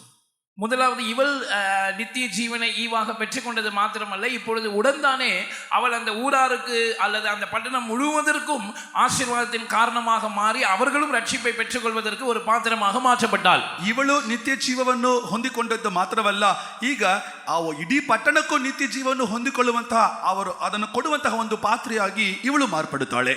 People of the whole city, they came to Lord Jesus Christ and they requested him, please come and stay with us. And Lord Jesus Christ, he stayed with them for 2 days. அந்த ஊராரெல்லாம் கர்த்தராகிய இயேசுவிடத்தில் வந்து நீர் எங்களோடு தங்க வேண்டும் என்று கேட்டுக்கொண்டார்கள். இயேசு அந்த ஊரிலே 2 நாட்கள் தங்கினார் என்று தொடர்ந்துள்ள வசனங்களிலே நாம் படிக்கிறோம். ಆ ಊರಿನವರೆಲ್ಲ ಕೂಡಿ ಬಂದು ಕರ್ತನ ಬಳಿ, ಸ್ವಾಮಿ ನಮ್ಮ ಜೊತೆಗೆ ಇಳುಕೊಳ್ಳಬೇಕಲ್ಲವೇ ಎಂಬುದಾಗಿ ಹೇಳಿದಾಗ ಕರ್ತನು ಅವರ ಜೊತೆ 2 ದಿವಸ ಇಳುಕೊಂಡನೆಂಬುದಾಗಿ ನಾವು ಓಡುತ್ತೇವೆ. See that's why Lord Jesus Christ, he hidden himself from many people, but Lord Jesus Christ revealed himself to her. That's why he told, I am the same. As she was confessing that when Christ will come, he will tell, he will teach all the things. And Lord Jesus Christ told, "He's speaking with you, I am the same." நீங்கள் கவனித்தால் கர்த்தராகிய இயேசு அநேகரிடத்திலே அநேக சந்தர்ப்பங்களிலே தம்மை மறைத்து கொண்டதை தான் நாம் வேதத்தில் வாசிக்கிறோம். ஆனால் இவளுடன் நடந்த சம்பாஷணையிலே தம்மை யார் என்று அவர் வெளியரங்கமாக வெளிப்படுத்துகிறார். மேசியா வரும்போது எல்லாவற்றையும் நமக்கு அறிவிப்பார் என்று இவள் சொன்ன மாத்திரத்திலே உன்னோடு பேசுகிறவராகிய நான் தான் அவர் என்று தம்மை அவளுக்கு வெளிப்படுத்துகிறார். ನೀವು ಸತ್ಯವೇದದಲ್ಲಿ ಆಳವಾಗಿ ಓದುವುದಾದರೆ ಯೇಸು ಸ್ವಾಮಿ ಹಲವು ಸನ್ನಿವೇಶಗಳಲ್ಲಿ ತನ್ನನ್ನು ಮರೆಮಾಚಿಕೊಳ್ಳುವುದನ್ನೇ ನೋಡುತ್ತೇವೆ. ಆದರೂ ಈ ಸ್ತ್ರೀಯ ಬಳಿ ಆತನಾದ ಯೇಸು ಮಾತನಾಡಿದಾಗ ಮೇಷಿಯನು ಬರುವಾಗ ಆತನು ಎಲ್ಲವನ್ನು ಕುರಿತು ನಮಗೆ ಬೋಧಿಸುವನು ಎಂಬುದಾಗಿ ಹೇಳಿದಾಗ ನಿನ್ನ ಜೊತೆಗೆ ಮಾತನಾಡುವ ಆತನೇ ನಾನು ಎಂಬುದಾಗಿ ಕರ್ತನು ತನ್ನನ್ನು ಪ್ರಕಟಿಸುವುದನ್ನು ನೋಡುತ್ತೇವೆ. Now, dear children of God, how that you are having only one ground floor, or you are having on that ground floor another upper chamber. இப்பொழுது இவளோடு உங்களுடைய வாழ்க்கையை ஒப்பிட்டு பாருங்கள். தேவனுடைய ஜனமே, உங்களுடைய வீடு வெறும் தரைத்தளம் மாத்திரம் இருக்கிறதா, அல்லது அந்த தரைத்தளத்துக்கு மேலே ஒரு மாடியை நீங்கள் கட்டி இருக்கிறீர்களா? ಈಗ ಈ ಸ್ತ್ರೀಯೊಂದಿಗೆ ನಿಮ್ಮ ಜೀವಿತವನ್ನು ಹೋಲಿಸಿ ನೋಡಿರಿ. ಈ ಸ್ತ್ರೀಯಂತೆ ನಿಮಗೆ ಒಂದು ಮೇಲಂತಸ್ತು ಇದೆಯಾ, ಅಥವಾ ಒಂದು ಸಾಮಾನ್ಯವಾದ ಒಂದು ಚಿಕ್ಕ ಮನೆ ಮಾತ್ರವಿದೆಯಾ? So Lord Jesus Christ, He will not be happy if you are having only ground floor, and He is telling to everyone when He see, He will tell that I want one upper chamber, build one upper chamber, I want to come there, I want to have rest there. உங்களுடைய ஆவிக்குரிய வாழ்க்கை வெறும் தரைத்தளம் மாத்திரமே கொண்டதான ஒரு சாதாரணமான வீடா இருக்கும் என்றால் கர்த்தராகிய இயேசு அதிலே சந்தோஷப்பட மாட்டார், திருப்தி அடைந்திருக்க மாட்டார். அப்படிப்பட்டவர்களை பார்க்கும் போதெல்லாம் அவர் சொல்லுகிறதான ஒரு காரியம் என்னவென்றால், உன்னுடைய தரைத்தளத்தின் மேல் எனக்கு ஒரு மேல் வீட்டை கட்டி கொடு, நான் அங்கே வந்து தங்க விரும்புகிறேன். ಒಂದು ಸರಳವಾದ ಒಂದು ಸಣ್ಣ ಮನೆ ಮಾತ್ರ ಇರುವವರಾಗಿ ನೀವು ಕಾಣಲ್ಪಟ್ಟರೆ ಕರ್ತನಾದ ಯೇಸು ಅದರಲ್ಲಿ ತೃಪ್ತಿ ಹೊಂದುವುದಿಲ್ಲ.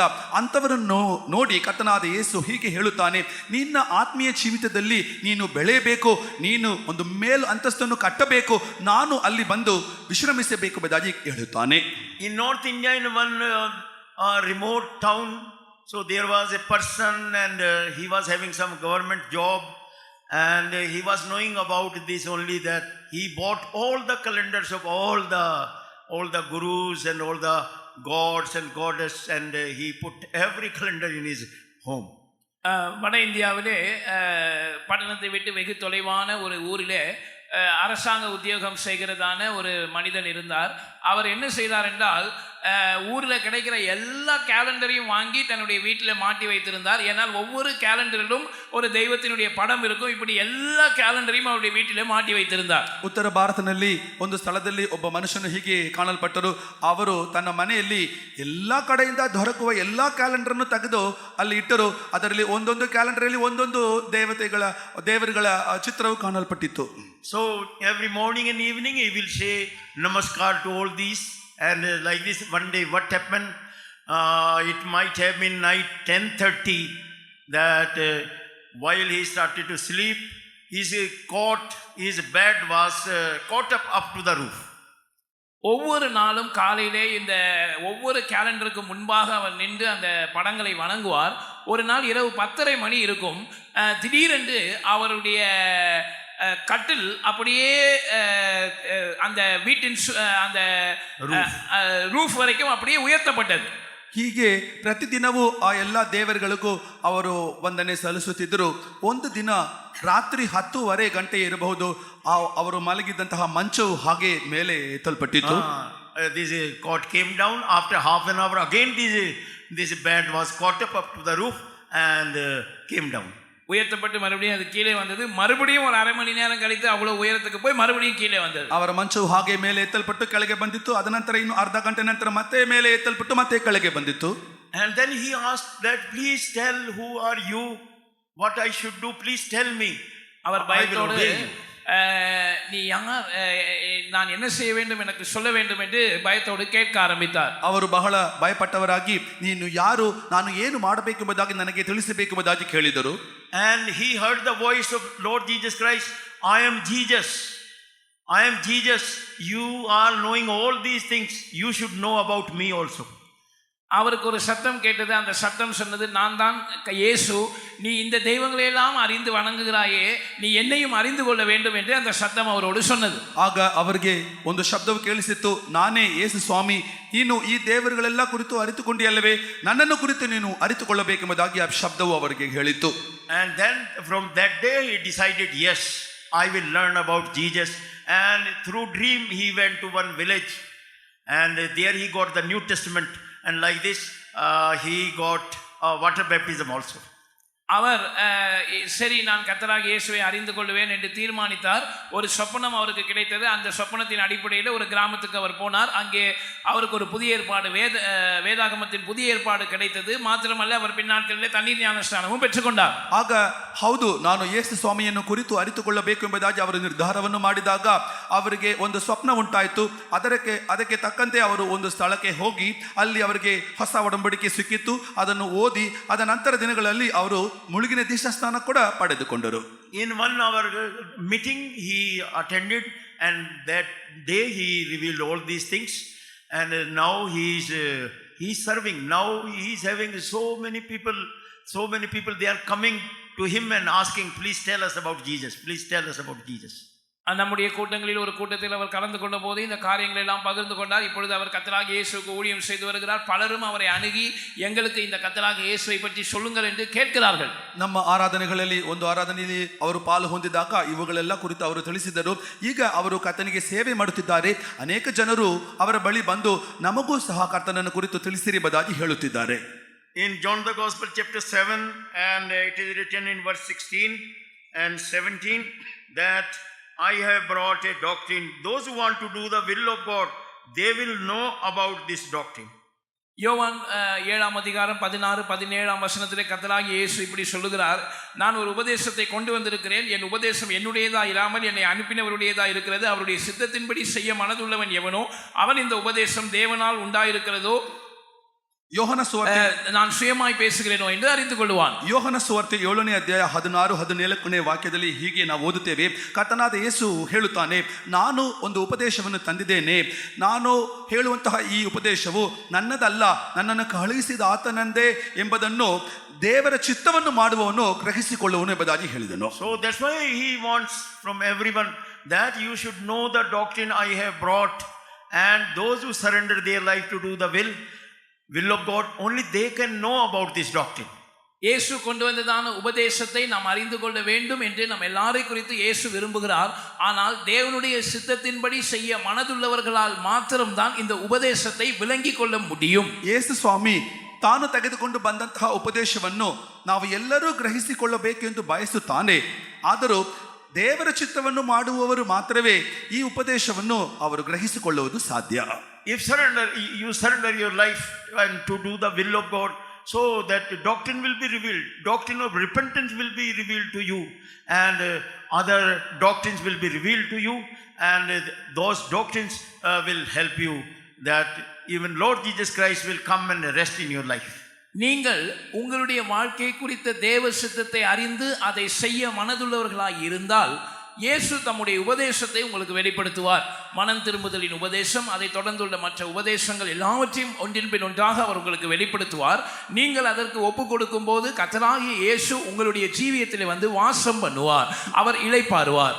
ನೀವು ನಿಮ್ಮ ಜೀವಿತದಲ್ಲಿ ದೇವರ ಚಿತ್ತವನ್ನು ಮಾಡುವುದಕ್ಕೆ ನಿಮ್ಮನ್ನು ಒಪ್ಪಿಸಿಕೊಡುವಾಗ ಕರ್ತನಾದ ದೇವರು ತನ್ನ ಉಪದೇಶಗಳನ್ನು ನಿಮಗೆ ಪ್ರಕಟಿಸಿಕೊಡುವನು. ಅಂದರೆ ಮಾನಸಾಂತರದ ಉಪದೇಶವನ್ನು, ಇತರ ಉಪದೇಶಗಳನ್ನು ನಿಮಗೆ ಪ್ರಕಟಿಸಿಕೊಡುವನು. ಅದರ ಪ್ರಕಾರವಾಗಿ ನಿಮ್ಮ ಜೀವಿತವನ್ನು ನೀವು ಅಳವಡಿಸಿಕೊಳ್ಳುವಾಗ ಕರ್ತನಾದ ಯೇಸು ನಿಮ್ಮ ಜೀವಿತದಲ್ಲಿ ಬಂದು ವಿಶ್ರಮಿಸುವನು. God have ordained Lord Jesus Christ for you. If now you call Lord Jesus Christ, if you call him, oh Lord, oh my Savior Jesus, I accept you, so surely that God gave Lord Jesus Christ, and you are receiving the gift of God from him. பிதா குமாரனை கர்த்தராகிய இயேசுவை உங்களுக்காக தான் ஏற்படுத்தினார். நீங்கள் அவரை நோக்கி, கர்த்தராகிய இயேசுவே, நான் உம்மை விசுவாசிக்கிறேன், நீர் என்னுடைய ஜீவியத்தில் கடந்து வாரும் என்று அவரை நோக்கி கூப்பிடுவீர்கள் என்று சொன்னால் அவர் நித்திய ஜீவனை உங்களுக்கு ஈவாக இலவசமாக தருவார். அவர் உங்களுக்கு இந்த ரட்சிப்பின் அனுபவத்தை தருவது மாத்திரமல்ல, அவர் உங்களோடு கூட வந்து வாசம் பண்ணும்படியாக உங்களுடைய ஜீவியத்தில் கடந்து வருவார். ತಂದೆಯಾದ ದೇವರು ಕರ್ತನಾದ ಯೇಸು ಕ್ರಿಸ್ತನನ್ನು ನಿಮಗಾಗಿಯೇ ಏರ್ಪಡಿಸಿದ್ದಾನೆ. ನೀವು ಆತನನ್ನು ನಂಬಿ ನಿಮ್ಮ ಪಾಪಗಳನ್ನು ಅರಿಕೆ ಮಾಡಿ, ಸ್ವಾಮಿ ನನ್ನ ಜೀವಿತದಲ್ಲಿ ಬರಬೇಕಲ್ಲವೇ, ನನ್ನನ್ನು ಸಮರ್ಪಿಸಿ ಕೊಡುತ್ತೇನೆ ಎಂಬುದಾಗಿ ಸ್ವೀಕರಿಸುವಾಗ ಕರ್ತನಾದ ಯೇಸು ನಿಮ್ಮ ಜೀವಿತದಲ್ಲಿ ಬರುವುದು ಮಾತ್ರವಲ್ಲ, ಆತನು ಇಳುಕೊಳ್ಳುವುದು ಮಾತ್ರವಲ್ಲ, ನಿಮ್ಮಲ್ಲಿ ವಿಶ್ರಮಿಸುವವನು. Now Heavenly Father, He is giving the gift, and this gift is Lord Jesus Christ. If so far you have not received this gift, so you should open your heart and you should receive Jesus. So with Jesus, all the blessings in Lord Jesus Christ, Heavenly Father have hidden all the blessings. So you will receive all the blessings. பிதாவாகிய தேவன் கர்த்தராகிய இயேசுவை நமக்கு ஒரு ஈவாக தானமாக கொடுத்திருக்கிறார். நீங்கள் அந்த ஈவை, அந்த கர்த்தராகிய இயேசுவை இலவசமாய் பெற்றுக்கொள்ளலாம். நீங்கள் அவரை உங்களுடைய ஜீவியத்தில் பெற்றுக்கொள்ளும்படியாக, அங்கீகரிக்கும்படியாக உங்களுடைய இதயத்தை திறந்து அவரை ஏற்றுக்கொள்வீர்கள் என்றால் அவரோடு கூட எல்லா ஆசீர்வாதங்களும் உங்களுக்கு கிடைக்கும். ஏனென்றால் கர்த்தராகிய இயேசு கிறிஸ்துவுக்குள் பிதாவாகிய தேவன் சகல ஆசீர்வாதங்களையும் வைத்திருக்கிறார். ತಂದೆಯಾದ ದೇವರು ಕರ್ತನಾದ ಯೇಸು ಕ್ರಿಸ್ತನನ್ನು ಒಂದು ವರವಾಗಿ ಕೊಟ್ಟಿದ್ದಾನೆ. ನೀವು ಈ ಕರ್ತನಾದ ಯೇಸು ಕ್ರಿಸ್ತನನ್ನು, ಸ್ವಾಮಿ ನನ್ನ ಜೀವಿತದಲ್ಲಿ ಬರಬೇಕಲ್ಲವೇ, ನಿತ್ಯ ಜೀವವನ್ನು ನನಗೆ ಕೊಡಬೇಕಲ್ಲವೇ ಎಂಬುದಾಗಿ ನೀವು ಸ್ವೀಕರಿಸುವಾಗ, ನೀವು ಕರೆಯುವಾಗ, ನಿಮ್ಮನ್ನು ಒಪ್ಪಿಸಿಕೊಡುವಾಗ ಕರ್ತನಾದ ಯೇಸು ಕ್ರಿಸ್ತನು ನಿಮ್ಮ ಜೀವಿತದಲ್ಲಿ ಬಂದು ಆ ದೇವರ ವರವನ್ನು, ನಿತ್ಯ ಜೀವವನ್ನು ನಿಮಗೆ ಉಚಿತವಾಗಿ ಕೊಡುವನು. ಮಾತ್ರವಲ್ಲ, ಅದರೊಂದಿಗೆ ಸೇರಿ ಇತರ ಎಲ್ಲ ಆಶೀರ್ವಾದಗಳನ್ನು ಕೊಡುವನು. ಯಾಕೆಂದ್ರೆ ತಂದೆಯಾದ ದೇವರು ಕರ್ತನಾದ ಯೇಸು ಕ್ರಿಸ್ತನೊಳಗೆ ಸಕಲ ಆತ್ಮೀಯ ಆಶೀರ್ವಾದಗಳನ್ನು ಇಟ್ಟಿದ್ದಾನೆ. That person, he was telling that in that area no church, no faith home, no pastor, no any distributor of tract, nobody is there in that such area.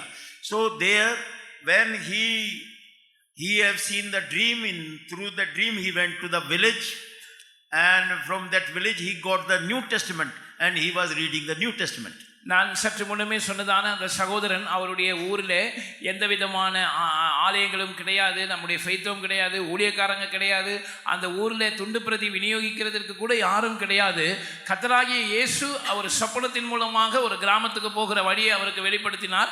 அந்த கிராமத்துக்கு அவர் போன போது அங்கே அவருக்கு ஒரு புதிய ஏற்பாடு கிடைத்தது. புதிய ஏற்பாட்டை வாசித்து அவர் ரட்சிக்கப்பட்டார். அந்த தண்ணீர் ஞானஸ்நானமும் பெற்றுக்கொண்டார். அவரே இதை சொன்னார்.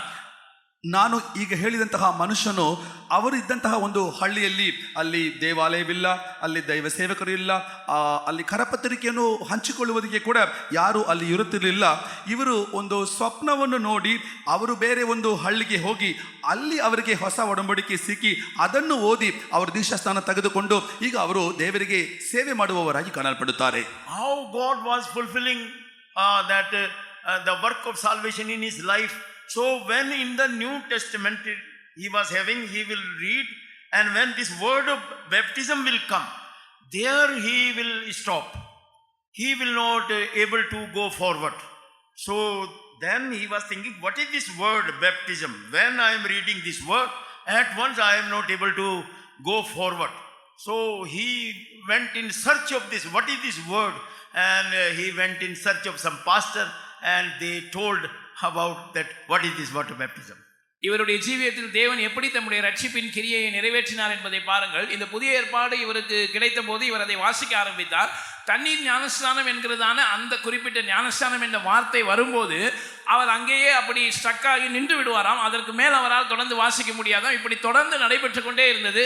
அப்பொழுது இவர் யோசிக்க ஆரம்பித்தார், இந்த ஞானஸ்நானம் என்றால் என்ன, ஏன் இந்த வார்த்தை வரும்போது நான் அப்படியே நின்று விடுகிறேன், ஏனென்றால் அதற்கு மேலே வாசிக்க முடியவில்லை, இதை பற்றி யாரிடமாவது கேட்க வேண்டுமே என்று சொல்லி யோசித்துக் கொண்டிருந்த போது ஒரு பாஸ்டரை சந்திக்க நேர்ந்தது. அந்த பாஸ்டரத்தில் அவர் அதை பற்றி கேட்டார். அவர் தண்ணீர் ஞானஸ்நான சத்தியத்தை பற்றி சொல்லிக் கொடுத்தார். அப்படிதான் இவர் தண்ணீர் ஞானஸ்நான சத்தியத்துக்கு கீழ்ப்படிந்ததாக சொன்னார். ನೋಡಿರಿ, ಇವರ ಜೀವಿತದಲ್ಲಿ ಹೇಗೆ ದೇವರು ಇಂತಹ ಒಂದು ರಕ್ಷಣೆಯ ಕ್ರಿಯೆಯನ್ನು ನಡೆಸುವುದು ಎಂಬುದಾಗಿ ನೋಡಿರಿ. ಇವರು ಹೊಸ ಒಡಂಬಡಿಕೆಯನ್ನು ತೆಗೆದು ಹಾಗೆಯೇ ಓದುತ್ತಿದ್ದಾಗ ಮುಳುಗಿನ ದೀಕ್ಷಾಸ್ನಾನ ಎಂಬಂತಹ ಪಾದವು ಬಂದ ಕೂಡಲೇ ಅವರಿಗೆ ಮುಂದುವರೆದು ಓದುವುದಕ್ಕೆ ಆಗುತ್ತಿಲ್ಲ ಅಂತೆ.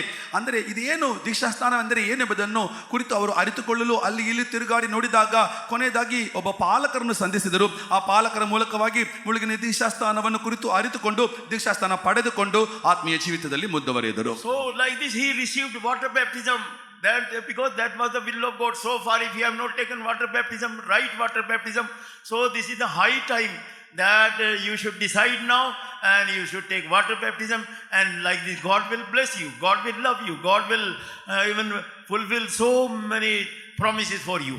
தேவனுடைய சித்தத்தின்படி செய்ய மனதுள்ளவன் எவனோ அவன் இந்த உபதேசத்தை அறிந்து கொள்வான் என்று கர்த்தராகிய இயேசு சொன்னது போல, இவர் ரட்சிக்கப்பட்ட பிற்பாடு இவரை குறித்த தேவனுடைய சித்தம் அவர் தண்ணீர் ஞானஸ்நானம் எடுக்க வேண்டும் என்பதா இருந்தது. அதை செய்ய அவர் மனதுள்ளதா இருந்தபடியினால் கர்த்தர் அதை அவருக்கு வெளிப்படுத்தினார். அதே போல நீங்கள் ரட்சிக்கப்பட்டு இன்னும் தண்ணீர் ஞானஸ்நானம் எடுக்காத ஒரு நபராக இருப்பீர்கள் என்றால், கர்த்தராகிய இயேசுவின் சித்தம் உங்களை குறித்து நீங்கள் தண்ணீர் ஞானஸ்நானத்தில் அவருடைய சத்தியத்துக்கு கீழ்ப்படிய வேண்டும் என்பதா இருக்கிறது. நீங்கள் அந்த சத்தியத்துக்கு கீழ்ப்படிய அவருடைய சித்தத்துக்கு உங்களை ஒப்புக் கொடுப்பீர்கள் என்றால் தேவனுடைய ஆசீர்வாதத்தின் நிறைவை உங்களுடைய வாழ்க்கையிலே பெற்றுக்கொள்வது அது ಏದುವಾಗ அமையும். ದೇವರ ಚಿತ್ತವನ್ನು ಮಾಡಲು ಮನಸ್ಸು ಉಳ್ಳವನು ನನ್ನ ಉಪದೇಶವನ್ನು ಗ್ರಹಿಸಿಕೊಳ್ಳುವನು ಎಂಬುದಾಗಿ ಕರ್ತನಾದ ಯೇಸು ಕ್ರಿಸ್ತನು ಹೇಳಿದ ವಾಕ್ಯಕ್ಕನುಸಾರವಾಗಿ ಈ ಒಬ್ಬ ಸಹೋದರನು ಅವರು ರಕ್ಷಣೆ ಹೊಂದಿ ದೀಕ್ಷಾಸ್ನಾನ ಹೊಂದಿಕೊಳ್ಳುವಂಥದ್ದು ಅವರನ್ನು ಕುರಿತಾದ ದೇವರ ಚಿತ್ತ ಎಂಬುದಾಗಿ ಅವರು ಗ್ರಹಿಸಿಕೊಂಡ ಕೂಡಲೇ ಹೇಗೆ ತಮ್ಮನ್ನು ದೀಕ್ಷಾಸ್ನಾನ ತೆಗೆದುಕೊಳ್ಳುವುದಕ್ಕಾಗಿ ಒಪ್ಪಿಸಿಕೊಟ್ಟರು, ಹಾಗೆಯೇ ಈ ಸ್ಥಳದಲ್ಲಿ ದೀಕ್ಷಾಸ್ನಾನ ತೆಗೆದುಕೊಳ್ಳದೇ ಇರುವವರು ನೀವು ಕೂಡ ದೀಕ್ಷಾಸ್ನಾನ ತೆಗೆದುಕೊಳ್ಳಬೇಕು. ನಿಮ್ಮನ್ನು ಕುರಿತಾದ ದೇವರ ಚಿತ್ತವು ಉದ್ದೇಶವು ಅದೇ ಆಗಿದೆ. ಆ ರೀತಿಯಾಗಿ ದೀಕ್ಷಾಸ್ನಾನ ತೆಗೆದುಕೊಳ್ಳುವಾಗ ನಿಮ್ಮ ಜೀವಿತದಲ್ಲಿ ಕೂಡ ಕರ್ತನು ಅನೇಕ ವಿಧವಾದ ಆಶೀರ್ವಾದಗಳನ್ನು ಕೊಡುವನು, ಕರ್ತನು ನಿಮ್ಮನ್ನು ಪ್ರೀತಿಸುವನು, ಕರ್ತನು ತನ್ನ ವಾಗ್ದಾನಗಳನ್ನು ನಿಮ್ಮ ಜೀವಿತದಲ್ಲಿ ಪೂರೈಸುವನು. So when this person he took water baptism and he went to the villagers they themselves came and they told, please tell us something about Jesus, and like this that church started, meeting started. இந்த நபர் ஞானஸ்நானம் எடுத்து மறுபடியும் தன்னுடைய கிராமத்துக்கு திரும்பி போன உடனே இவர் இயேசுவை பற்றி யாரிடமும் சொல்லவில்லை. அந்த கிராமத்தாரே வந்து எங்களுக்கு இயேசுவை பற்றி சொல்லுங்கள் என்று கேட்க ஆரம்பித்தார்கள். இப்படிதான் அவருடைய கிராமத்தில் ஒரு சபை ஆரம்பித்ததாக அவர் சாட்சியில் சொன்னார். ಇವರು ದೀಕ್ಷಾಸ್ನಾನ ತೆಗೆದುಕೊಂಡು ತಮ್ಮ ಹಳ್ಳಿಗೆ ಹೋದ ನಂತರ ಇವರು ಹೋಗಿ ಯೇಸು ಸ್ವಾಮಿಯನ್ನು ಕುರಿತು ಯಾರಿಗೂ ಹೇಳಲಿಲ್ಲ. ಆ ಹಳ್ಳಿಯವರೇ ಕೂಡಿ ಬಂದು ನಮಗೆ ಯೇಸು ಸ್ವಾಮಿಯನ್ನು ಕುರಿತು ತಿಳಿಸಿರಿ ಎಂಬುದಾಗಿ ಹೇಳಿದಾಗ ಇವರು ಯೇಸು ಸ್ವಾಮಿಯನ್ನು ಕುರಿತು ಹೇಳಿ ಅಲ್ಲಿ ಒಂದು ಸಭೆ ಉಂಟಾಯಿತು. One place, one young man, he took water baptism, and while he was supposed to change the dress, one believer, he ran and he told, brother, don't change the dress. First you pray what you want. Now that God is so happy with you, whatsoever you will ask in the prayer, that thing will be given to you. மற்றொரு இடத்தில் ஒரு வாலிபன் தண்ணீர் ஞானஸ்நானம் எடுத்தான். தன்னுடைய ஈர துணியை மாற்றும்படியாக அவன் போனபோது ஒரு விசுவாசி அவனை இடைமறித்து, சகோதரனே, நீங்கள் வஸ்திரத்தை மாற்றுவதற்கு முன்னதாக நீங்கள் உங்களுக்கு என்ன வேண்டுமோ நீங்கள் கர்த்தராகிய இயேசுவிடத்தில் ஜெபித்ததை கேளுங்கள். இப்பொழுது நீங்கள் தண்ணீர் ஞானஸ்நானத்தில் கர்த்தருக்கு கீழ்ப்படிந்தபடினால் கர்த்தர் உங்கள் மேல் பிரியமா இருக்கிறார். நீங்கள் இப்போ எதை கேட்டாலும் அதை உங்களுக்கு தருவார் என்று சொன்னார். ಇನ್ನೊಂದು ಸ್ಥಳದಲ್ಲಿ ಒಬ್ಬ ಯೌವನಸ್ಥ ಹುಡುಗನು ದೀಕ್ಷಾಸ್ನಾನ ತೆಗೆದುಕೊಂಡು ನೀರಿನಿಂದ ಹೊರಗೆ ಬಂದು ತನ್ನ ವಸ್ತ್ರವನ್ನು ಬದಲಾಯಿಸಲು ಪ್ರಯತ್ನಿಸಿದಾಗ ಒಬ್ಬ ವಿಶ್ವಾಸಿ ಆತನ ಬಳಿ ಓಡಿ ಬಂದು, ಬ್ರದರ್ ಅವರೇ, ಈಗ ನಿಮ್ಮ ವಸ್ತ್ರವನ್ನು ಬದಲಾಯಿಸಬೇಡ, ಈಗ ಕರ್ತನು ನಿಮ್ಮ ವಿಷಯದಲ್ಲಿ ಬಹಳ ಮೆಚ್ಚುಗೆಯಾಗಿದ್ದಾನೆ, ಈಗ ನೀವು ಏನನ್ನೇ ಕೇಳಿದರೂ ಕರ್ತನು ನಿಮಗೆ ಖಂಡಿತವಾಗಿ ಕೊಡುವನು, ಈಗ ಕೇಳಿರಿ ಎಂಬುದಾಗಿ ಹೇಳಿದರು. He was facing some problems in a working place. Also he was facing some problems, and when he prayed at once within days that all the problems were solved. All the prayers after water baptism, whatever he prayed, he asked, God answered everything. அந்த சமயத்தில் இவர் சில பிரச்சனைகளை சந்தித்துக் கொண்டிருந்தார். குறிப்பாக அலுவலகத்திலே சில நெருக்கடியான பிரச்சனைகள். அவர் உடனே அதை நினைவு கூர்ந்து இந்த பிரச்சனைகளுக்கு ஒரு பரிகாரம் உண்டாக வேண்டும் என்று ஜெபித்தார். சில நாட்களுக்குள்ளாக அவர் ஜெபித்த ஜெபத்தின்படியே அந்த பிரச்சனைகளுக்கு அற்புத விதமாக ஒரு பரிகாரம் ಉಂಟಾக்கப்பட்டது. ಆ ಸಂದರ್ಭದಲ್ಲಿ ಆ ಯೌವನಸ್ಥ ಹುಡುಗನು ತಮ್ಮ ಕಚೇರಿಯಲ್ಲಿ ಹಲವು ಸಮಸ್ಯೆಗಳನ್ನು ನೋಡುತ್ತಿದ್ದರು. ಆ ಸಂದರ್ಭದಲ್ಲಿ ಅವರು ಪ್ರಾರ್ಥಿಸಿದಾಗ ಕೆಲವೇ ದಿನಗಳಲ್ಲಿ ತಮ್ಮ ಕಚೇರಿಯಲ್ಲಿ ಕಾಣಲ್ಪಟ್ಟಂತಹ ಸಮಸ್ಯೆಗಳೆಲ್ಲ ಹಾಗೆಯೇ ನೀಗಿ ಹೋಯಿತು. If you repent and take water baptism and receive the anointing of Holy Spirit, you are building the upper chamber. That is the place where Lord Jesus Christ can come and have rest there. நீங்கள் கர்த்தராகிய இயேசுவை உங்களுடைய சொந்த இரட்சகராக ஏற்றுக்கொண்டு தண்ணீர் ஞானஸ்நான சத்தியத்துக்கு கீழ்ப்படிந்து பரிசுத்தாவின் அபிஷேகத்தை பெற்றுக்கொண்டால் உங்களுடைய ஜீவியத்திலே நீங்கள் மெத்தையின் மேல் ஒரு அறை வீட்டை அவருக்கு கட்டி கொடுக்கிறீர்கள் என்பது அர்த்தம். கர்த்தராகிய இயேசு உங்களுடைய ஜீவியத்திலே வந்து இளைப்பாறக்கூடிய, அவர் தங்கி தாபரிக்கக்கூடியதான ஒரு மேல் வீட்டறையை நீங்கள் கட்டி கொடுக்கிறீர்கள் என்று அர்த்தம். ನೀವು ನಿಮ್ಮ ಜೀವಿತದಲ್ಲಿ ಮಾನಸಾಂತರ ಹೊಂದಿ ಕರ್ತನಾದ ಯೇಸು ಕ್ರಿಸ್ತನನ್ನು ಸ್ವಂತ ರಕ್ಷಕನಾಗಿ ಸ್ವೀಕರಿಸಿಕೊಂಡು ಮುಳುಗಿನ ದೀಕ್ಷಾಸ್ನಾನ ಹೊಂದಿ ಪರಿಶುದ್ಧಾತ್ಮನ ಅಭಿಷೇಕವನ್ನು ಹೊಂದಿಕೊಳ್ಳುವಾಗ ನೀವು ನಿಮ್ಮ ಜೀವಿತ ಒಂದು ಮೇಲ್ ಅಂತಸ್ತನ್ನು ಕಟ್ಟುತ್ತೀರಿ ಎಂಬುದಾಗಿ ಅದರ ಅರ್ಥ. ಆ ಸ್ಥಳದಲ್ಲಿ ಆ ಮೇಲ್ ಅಂತಸ್ತಿನಲ್ಲಿ ಕರ್ತನಾದ ಯೇಸು ಬಂದು ಇಳುಕೊಳ್ಳುವನು, ಅಲ್ಲಿ ಆತನು ವಿಶ್ರಮಿಸುವನು. If you are good believer, and you have taken water baptism and received Holy Spirit also. But if you are having little faith, so that Jesus cannot come and have rest there. ஒருவேளை நீங்கள் ஒரு நல்ல விசுவாசியா இருக்கலாம், ரட்சிக்கப்பட்டு தண்ணீர் ஞானஸ்நானம் எடுத்து பரிசுத்த ஆவியை பெற்றிருக்கலாம். ஆனால் உங்களுக்கு ஒரு அற்ப விசுவாசம் மாத்திரமே இருக்கும் என்றால் கர்த்தராகிய இயேசு உங்களுடைய ஜீவியத்திலே வந்து தங்கி இளைப்பாற முடியாது. ಒಂದು ವೇಳೆ ನೀವು ರಕ್ಷಣೆ ಹೊಂದಿ ದೀಕ್ಷಾಸ್ನಾನ ಹೊಂದಿ ಪರಿಶುದ್ಧಾತ್ಮನ ಅಭಿಷೇಕ ಹೊಂದಿದ ಒಳ್ಳೆಯ ವಿಶ್ವಾಸಿಯಾಗಿ ಇರಬಹುದು, ಆದರೂ ನಿಮ್ಮ ಜೀವಿತದಲ್ಲಿ ಒಂದು ಸಣ್ಣ ವಿಶ್ವಾಸ ಮಾತ್ರವೇ ಇರುವವರಾಗಿ ನೀವು ಕಾಣಲ್ಪಟ್ಟರೆ ಈ ಅಲ್ಪ ವಿಶ್ವಾಸದಲ್ಲಿ ಕರ್ತನಾದ ಯೇಸು ಬಂದು ವಿಶ್ರಮಿಸಲು ಸಾಧ್ಯವಿಲ್ಲ. In Mark the Gospel chapter 4 and verse 38, 39 and 40, so Lord Jesus Christ entered in the ship of the disciples, and there he wanted to take rest, but suddenly that storm started, wind started, and they were not allowing Lord Jesus Christ to take the rest. இதற்கு ஆதாரமாக mark சுவிசேஷம் 4ஆம் அதிகாரம் 38 முதல் 40 வரை உள்ள வசனங்களை நாம் வாசிக்கும் போது சீஷர்கள் பயணம் பண்ணுகிறதான அந்த படவிலே கர்த்தராகிய இயேசு அவர் தலையணை வைத்து பின்னணியத்தில் நித்திரையாக இருந்தார். அந்த நேரத்தில் காற்றும் கடலும் கொந்தளிக்க ஆரம்பித்தது. சீஷர்கள் பயந்து போய் இயேசுவை இளைப்பாற விடவில்லை. ಮಾರ್ಕನ ಸುವಾರ್ತೆ 4ನೇ ಅಧ್ಯಾಯ 38ರಿಂದ 40ನೇ ವಾಕ್ಯದವರೆಗೆ ನಾವು ಓದುವಾಗ ಕರ್ತನಾದ ಯೇಸು ತನ್ನ ಶಿಷ್ಯರ ಜೊತೆಗೆ ಹೋಗುತ್ತಿದ್ದಾಗ ಒಂದು ಹಡಗಿನಲ್ಲಿ ಹಿಂದಟ್ಟಿನಲ್ಲಿ ಆತನು ಮಲಗಿ ವಿಶ್ರಮಿಸಲು ಪ್ರಯಾಸ ಪಟ್ಟನು. ಆದರೂ ಈ ಶಿಷ್ಯರು ಅವರ ಹೋಗುತ್ತಿದ್ದಾಗ ಬಿರುಗಾಳಿ ಬೀಸಿ ಅಲ್ಲಿ ಅವರಿಗೆ ಒಂದು ಕಲ್ಲೋಲವಾದದ್ರಿಂದ ಯೇಸು ಸ್ವಾಮಿಯನ್ನು ವಿಶ್ರಮಿಸಲು ಅಲ್ಲಿ ಅವರು ಬಿಡಲಿಲ್ಲ. So where people are not having faith, they are having very little faith. So in their lives they build upper chamber or a bed is there, but Lord Jesus Christ cannot come and rest there because they are not allowing Jesus to take rest there. இயேசு அவர்களை நோக்கி ஏன் இப்படி பயப்பட்டீர்கள், ஏன் உங்களுக்கு விசுவாசம் இல்லாமல் போயிற்று என்று கேட்கிறார். சிலர் இப்படித்தான் அவர்கள் ரட்சிக்கப்பட்டு ஞானஸ்நானம் எடுத்து பரிசுத்த ஆவியை பெற்றிருக்கிறார்கள், மெத்தையிலே ஒரு அறை வீட்டை கட்டி கொடுத்திருக்கிறார்கள், அங்கே ஒரு கட்டிலும் இருக்கிறது. ஆனால் அவர்களுக்கு இருக்கிறதான அற்ப விசுவாசத்தின் நிமித்தம் கர்த்தராகிய இயேசு அவருடைய ஜீவியத்தில் இளைப்பாற முடிகிறது இல்லை. ಯೇಸು ಸ್ವಾಮಿ ಶಿಷ್ಯರನ್ನು ನೋಡಿ ಏಕೆ ಈ ರೀತಿಯಾಗಿ ಭಯಪಟ್ಟಿರಿ, ನಿಮ್ಮ ನಂಬಿಕೆ ಎಲ್ಲಿ ಹೋಯಿತು ಎಂಬುದಾಗಿ ಕೇಳಿದರು. ಹಾಗೆಯೇ ಕೆಲವು ಜನರು ರಕ್ಷಣೆ ಹೊಂದಿ ದೀಕ್ಷಾಸ್ನಾನ ಹೊಂದಿ ಅಭಿಷೇಕ ಹೊಂದಿ ಅಲ್ಪ ನಂಬಿಕೆ ಉಳ್ಳವರಾಗಿ ಇರುವುದರಿಂದ ಅವರನ್ನು ನೋಡಿ ನಿಮ್ಮ ನಂಬಿಕೆ ಎಲ್ಲಿ ಎಂಬುದಾಗಿ ಕರ್ತನು ಹೇಳಿ ಅವರ ಜೀವಿತದಲ್ಲಿ ವಿಶ್ರಮಿಸಲು ಸಾಧ್ಯವಾಗದೇ ಕಾಣಲ್ಪಡುತ್ತಾರೆ. We are reading in Gospel of Matthew chapter 15 about one lady. She was not a Israelite, she was Gentile, and Lord Jesus Christ, how he was praising her about her great faith. மத்தேயு 15ஆம் அதிகாரத்திலே ஒரு புறஜாதியான கானானிய ஸ்திரியை குறித்து நாம் படிக்கிறோம். அவள் ஒரு இஸ்ரவேல் பிரஜை அல்ல, ஆனால் எல்லாருக்கும் முன்பாக இவளுடைய பெரிய விசுவாசத்தை இயேசு புகழ்ந்து மெச்சி பேசுகிறதை நாம் பார்க்கிறோம். ಮತ್ತಾಯ ಸುವಾರ್ತೆ 15ನೇ ಅಧ್ಯಾಯದಲ್ಲಿ ಒಬ್ಬ ಅನ್ಯ ಸ್ತ್ರೀಯನ್ನು ಕುರಿತು ಕರ್ತನಾದ ಯೇಸು ಹೇಳುವುದನ್ನು ನೋಡುತ್ತೇವೆ.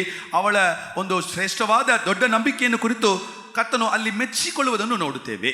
Her daughter was demon possessed, and she was praying and crying, and Lord Jesus Christ did not reply. Even disciples also, they requested, please help her, send her, heal her daughter, but Lord Jesus Christ did not reply. பிசாசினால் கொடிய வேதனைப்பட்டுக் கொண்டிருந்த அவளுடைய மகளுடைய சுகத்துக்காக கர்த்தராகிய இயேசுவிடத்தில் அவள் வந்தபோது இயேசு ஒரு வார்த்தையும் பேசவில்லை. சீஷர்கள் வந்து இவள் நம்மை பின்தொடர்ந்து கூப்பிடுகிறாளே, இவளை அனுப்பிவிடும் என்று அவரை வேண்டிக் கொண்டார்கள். ஆனாலும் கூட கர்த்தராகிய இயேசு அவளுக்கு எந்த உதவியும் செய்கிறதாக தெரியவில்லை. ದವ ಹಿಡಿದು ತನ್ನ ಮಗಳು ಕಷ್ಟಪಡುತ್ತಿದ್ದಂತಹ ನನ್ನ ಮಗಳಿಗಾಗಿ ಬಿಡುಗಡೆಗೋಸ್ಕರ ಕರ್ತನ ಬಳಿ ಬಂದಾಗ ಈ ಸ್ತ್ರೀಯನ್ನು ಕುರಿತು ಕರ್ತನಾದ ಯೇಸು ಏನು ಮಾತನಾಡಲಿಲ್ಲ. ತನ್ನ ಶಿಷ್ಯರು ಕೂಡ ಸ್ವಾಮಿ ಈಕೆಯನ್ನು ಕಳುಹಿಸಬೇಕಲ್ಲವೇ, ನಮ್ಮನ್ನು ಹಿಂದಟ್ಟಿ ಬರುತ್ತಾಳಲ್ಲವೇ ಎಂಬುದಾಗಿ ಹೇಳಿದಾಗ ಕೂಡ ಕರ್ತನು ಈಕೆಯನ್ನು ಕುರಿತು ಏನು ಮಾತನಾಡದೆ ಸುಮ್ಮನಿದ್ದನು. But instead Lord Jesus Christ, he rebuked her. He told to the disciple, what you are telling? How I can give the bread of the children to the dogs? இன்னும் மோசமாக இயேசு அவளை திட்டுகிறது போல சீஷர்களை பார்த்து சொல்லுகிறார், பிள்ளைகளின் அப்பத்தை எடுத்து நான் எப்படி நாய்களுக்கு கொடுக்க முடியும், என்ன நீங்கள் சொல்லுகிறீர்கள் என்று அவளை கடிந்து கொள்கிறது போல இடைப்படுகிறார். ಇನ್ನೂ ಹೆಚ್ಚಾಗಿ ಹೇಳಬೇಕಾದ್ರೆ ಈ ಸ್ತ್ರೀಯನ್ನು ಗದರಿಸಿರೋ ಎಂಬಂತೆ ತನ್ನ ಶಿಷ್ಯರ ಬಳಿ ನೀವು ಏನು ಹೇಳುತ್ತೀರಾ, ನೀವು ಮಕ್ಕಳ ರೊಟ್ಟಿಯನ್ನು ತೆಗೆದು ಹೇಗೆ ನಾಯಿ ಮರಿಗಳಿಗೆ ಹಾಕಬಹುದು ಎಂಬುದಾಗಿ ಒಂದು ವಿಧವಾಗಿ ಹೇಳುತ್ತಾನೆ. She did not got angry. She did not, yes, we will go back, we will go to somewhere. She did not go back, but she suffered and she humbled herself. Other side we see Jonah, about prophet Jonah, he got angry against God. இவள் உடனே இயேசு சொன்ன இந்த வார்த்தையினால் கோவப்பட்டு நாங்கள் வேற எங்கேயாவது போய்க்கிறோம் அப்படின்னு போகல. தன்னை தாழ்த்தி கர்த்தராகிய இயேசுக்கு முன்பாக அவள் காத்திருக்கிறாள். மறுபக்கத்திலே நாம் யோனா தீர்க்கதரிசியை பார்க்கிறோம். தேவன் மேல அவனுக்கு கோபம் வருகிறது. ಯೇಸು ಸ್ವಾಮಿ ಹೇಳಿದಂತಹ ಈ ಮಾತನ್ನು ಕೇಳಿ ಈ ಸ್ತ್ರೀ ಆದವಳು ಕೋಪಗೊಳ್ಳಲಿಲ್ಲ. ನಮ್ಮ ದಾರಿ ನೋಡಿಕೊಂಡು ಎಲ್ಲಾದರೂ ಹೋಗುತ್ತೇವೆ ಎಂಬುದಾಗಿ ಹೇಳಲಿಲ್ಲ. ಇವಳು ತನ್ನನ್ನು ತಗ್ಗಿಸಿ ಅಲ್ಲೇ ದೇವರ ಸನ್ನಿಧಿಯಲ್ಲಿ ಕಾಯುತ್ತಿದ್ದಾಳೆ. ಇನ್ನೊಂದು ಭಾಗದಲ್ಲಿ ನಾವು ನೋಡುವಾಗ ಪ್ರವಾದಿಯಾದ ಯೋನನು ಆತನು ಕೋಪಗೊಳ್ಳುವುದನ್ನು ನೋಡುತ್ತೇವೆ. She humbled herself and she told Master, even that dogs can eat the crumbs which are falling from the master's table. இவள் தன்னை தாழ்த்தி மெய்தான் ஆண்டவரே, ஆகிலும் நாய்க்குட்டிகள் தங்கள் எஜமான்களுடைய மேஜைகளில் இருந்து விடும் துணிக்கைகளை தின்னுமே என்று சொல்லுகிறாள். ಈ ಸ್ತ್ರೀ ಆದವಳು ಯೇಸು ಸ್ವಾಮಿ ಬಳಿ, ಹೌದು ಸ್ವಾಮಿ, ನಿಜವೇ ಸರಿ, ಆದರೂ ಮಕ್ಕಳು ತಿನ್ನುವ ರೊಟ್ಟಿ, ಮೇಜಿನಿಂದ ಬೀಳುವಂತ ರೊಟ್ಟಿಗಳಿಂದ ನಾಯಿ ಮರಿಗಳು ತೃಪ್ತಿಯಾಗುತ್ತದಲ್ಲವೇ ಎಂಬುದಾಗಿ ಉತ್ತರ ಕೊಟ್ಟಳು. Whom God is loving, sometimes God is chastening them, God is rebuking them.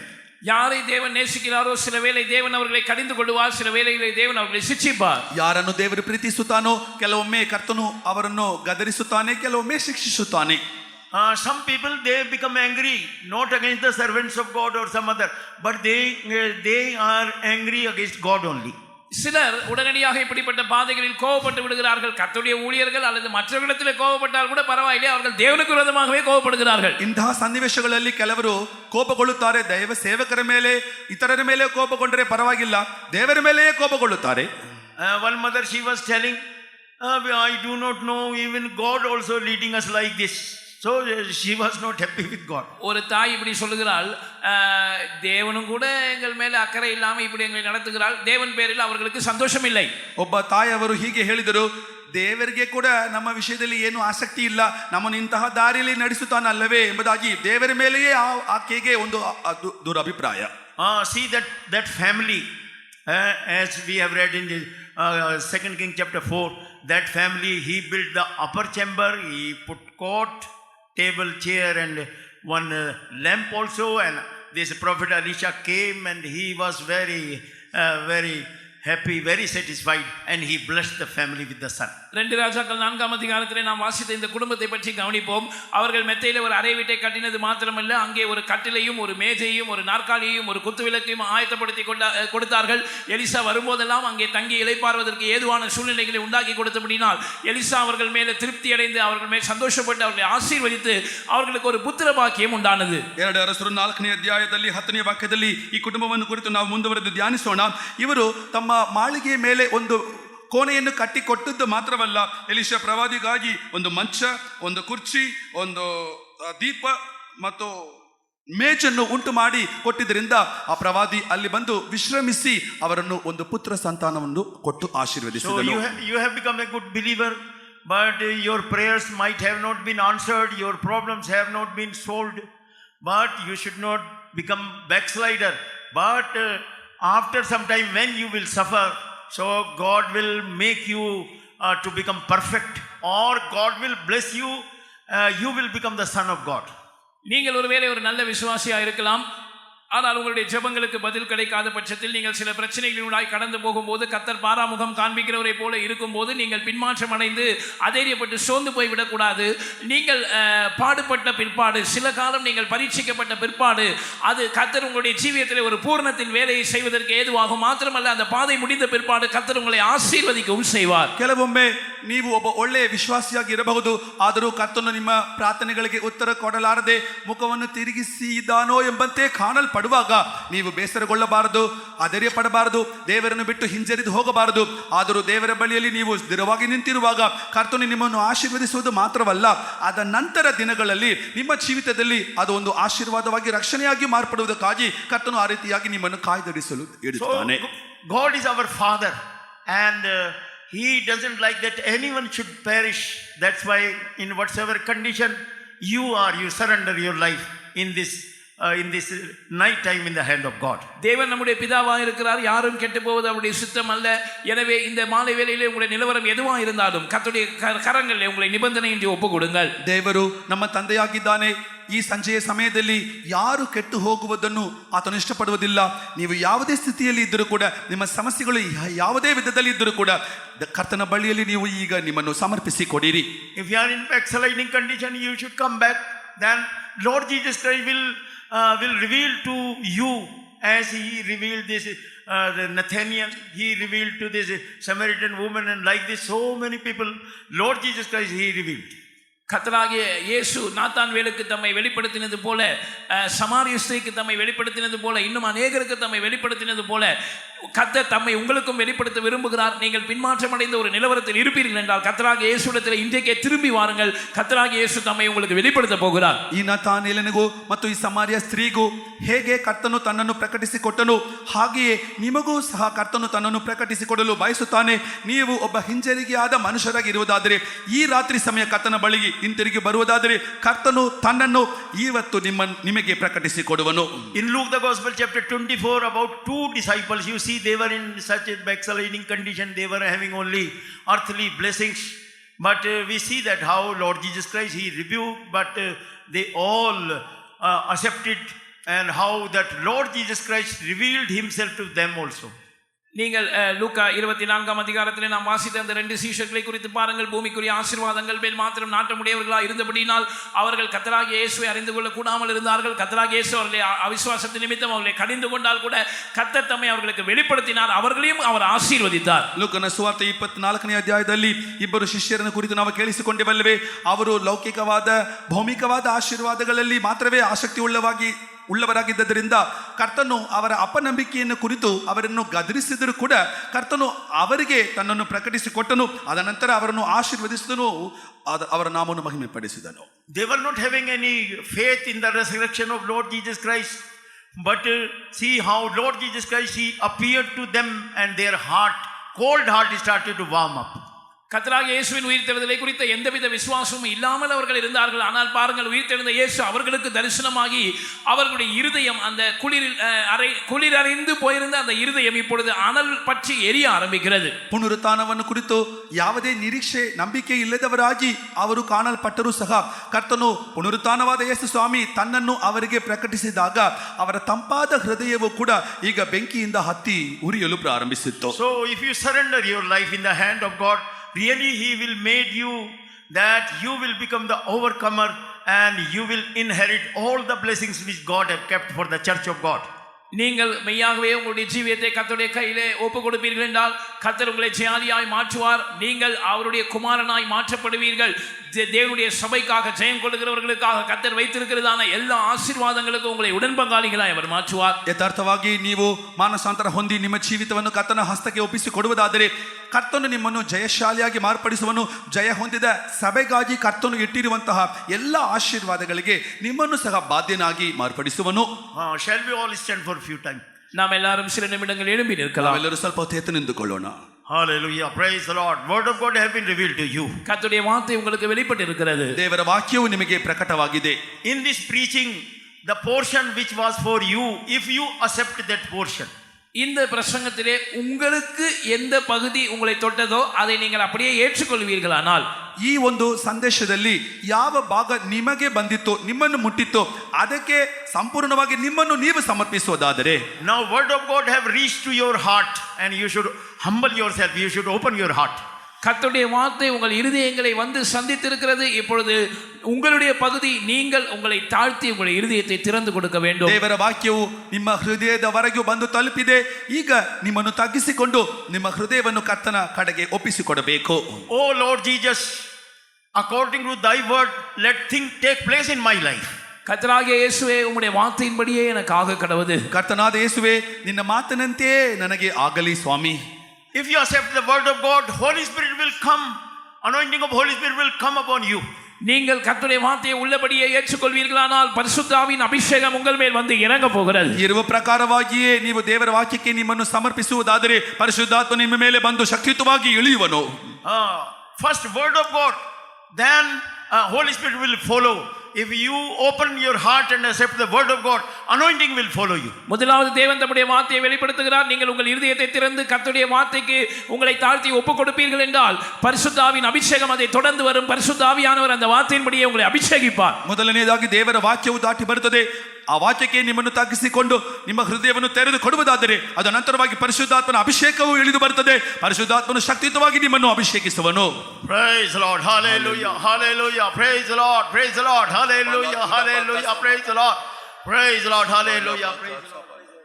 தேவனே உம்மை நம்பினோர் மாண்டதில்லை.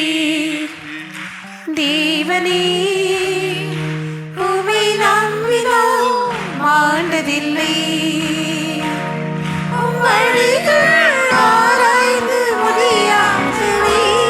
உம் வார்த்தைகள் ஜீவனும் பலனானவை. உம் வழிகள் ஆராய்ந்து முடியாதவை. உம் வார்த்தைகள் ஜீவனும் பலனானவை. தேவனே உம்மை நம்பினோர் மாண்டதில்லை. தேவனே உம்மை நம்பினோர் மாண்டதில்லை.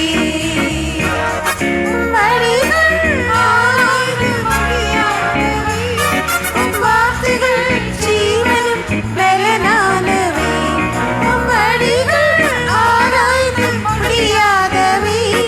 உம் வார்த்தைகள் ஜீவனும் பலனானவை. தேவனே உம்மை நம்பினோர் மாண்டதில்லை.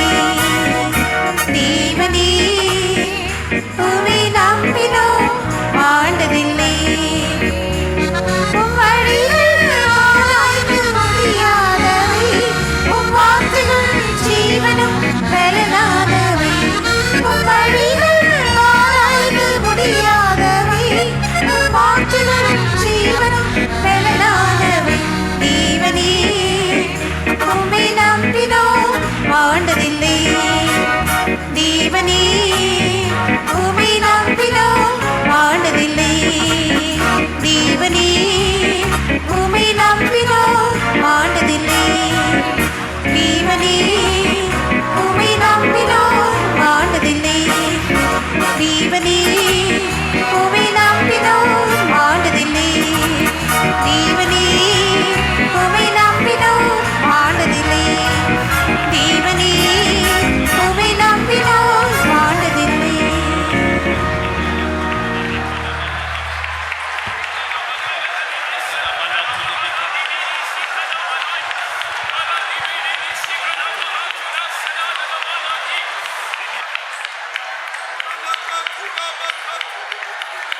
Tonight, first of all, like that woman and the husband gave a special place for Elisha, let us give him that special place in our life.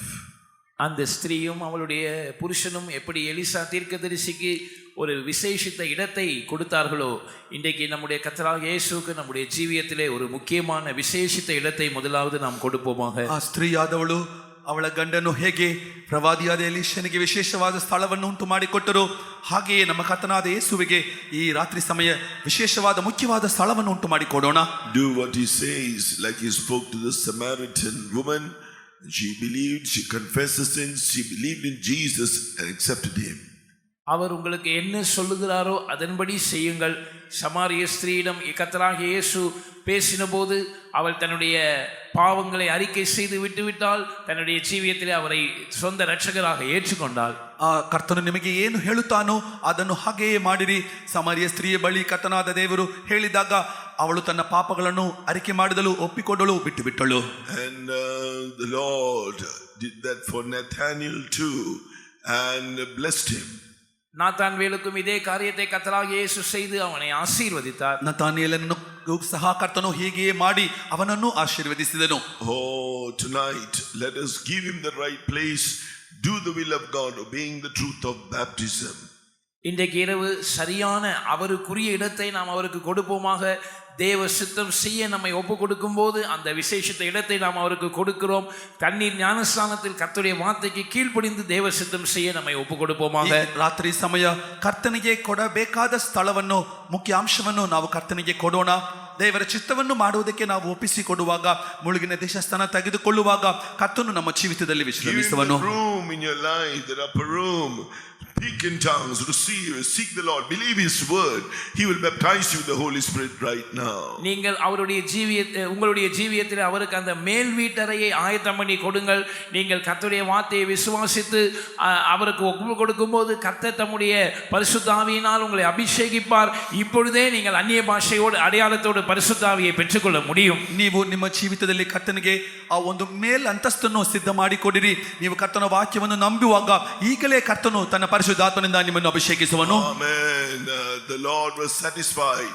The bed, the stool, the bed, the table, the stool, the candlestick was kept for Elijah. We must give Jesus that rest, in the place to rest in our life. Let Him be satisfied with us. Seek Him with that full faith.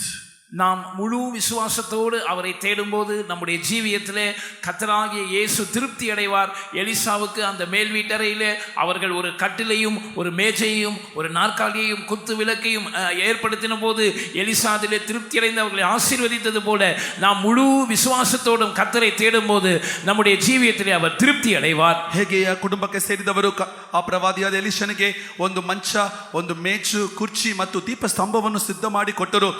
ಹೇಗೆ ಅಲ್ಲಿ ಪ್ರವಾದಿ ಬಂದು ಇಳುಕೊಂಡು ಅವರನ್ನು ಆಶೀರ್ವದಿಸಿದನು, ಹಾಗೆಯೇ ನಾವು ಕೂಡ ಪೂರ್ಣ ನಂಬಿಕೆಯಿಂದ ಕರ್ತನನ್ನು ಹುಡುಕುವಾಗ ಕರ್ತನು ತನ್ನನ್ನು ನಮಗೆ ಪ್ರಕಟಿಸಿಕೊಟ್ಟು ನಮ್ಮ ಜೀವಿತದಲ್ಲಿ ವಿಶ್ರಮಿಸುವನು, ಆಶೀರ್ವದಿಸುವನು. Maybe you have become old like the husband of that woman.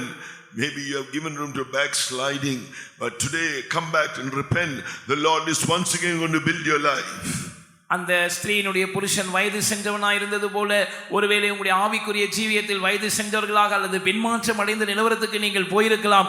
ஆனால் இன்றைக்கு கர்த்தரிடத்தில் நீங்கள் திரும்பி வந்து மறுபடியும் உங்களுடைய வாழ்க்கையை அவருக்கு நீங்கள் அர்ப்பணித்து அவருக்கு இடம் கொடுக்கும் போது உங்களுடைய ஜீவியத்தை அவர் கட்டி எழுப்புவார். ಹೇಗೆ ಆ ಸ್ತ್ರೀಯ ಗಂಡನು ವೃದ್ಧನಾಗಿ ಕಾಣಲ್ಪಟ್ಟನು, ಹಾಗೆಯೇ ನೀವು ಕೂಡ ವೃದ್ಧಾಪ್ಯರಾಗಿ ನಿಮ್ಮ ಆತ್ಮೀಯ ಜೀವಿತದಲ್ಲಿ ಒಂದು ಹಿಂಜರಿದ ಸ್ಥಿತಿಯಲ್ಲಿ ಕಾಣಲ್ಪಟ್ಟರೂ ಸಹ ಇವತ್ತು ಕರ್ತನಿಗೆ ನೀವು ಒಪ್ಪಿಸಿಕೊಡುವುದಾದರೆ ನಿಮ್ಮನ್ನು ಕರ್ತನು ಪುನಃ ನಿರ್ಮಾಣಿಸುವನು, ಉಜ್ಜೀವಿಸುವನು. பரிசுத்த ஆவியை பெற்ற எல்லாரும் அந்நிய பாஷைகளை பேசுவோம். ಅಭಿಷೇಕ ಹೊಂದಿದವರೆಲ್ಲರೂ ಆತ್ಮ ಪರವಶರಾಗೋಣ. அவருக்கு மேல் வீட்டறையை கொடுப்போம், ಮೇಲ್ ಅಂತಸ್ತನ್ನು ಕರ್ತನಿಗೆ ಕೊಡೋಣ. Hallelujah. Those who have not received, you praise God. Believe His promise. He will pour out His Spirit upon you right now if you ask.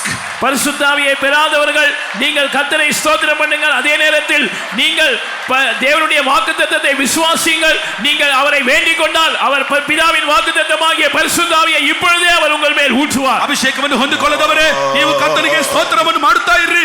ದೇವರ ವಾಗ್ದಾನವನ್ನು ನಂಬಿರಿ. ನಿಮಗೆ ಈಗಲೇ ನರರೆಲ್ಲರ ಮೇಲೆ ನನ್ನ ಆತ್ಮವನ್ನು ಸುರಿಸಿದ ಮತ್ತು ವಾಗ್ದಾನವನ್ನು ಈಗಲೇ ನೆರವೇರಿಸುತ್ತಾನೆ.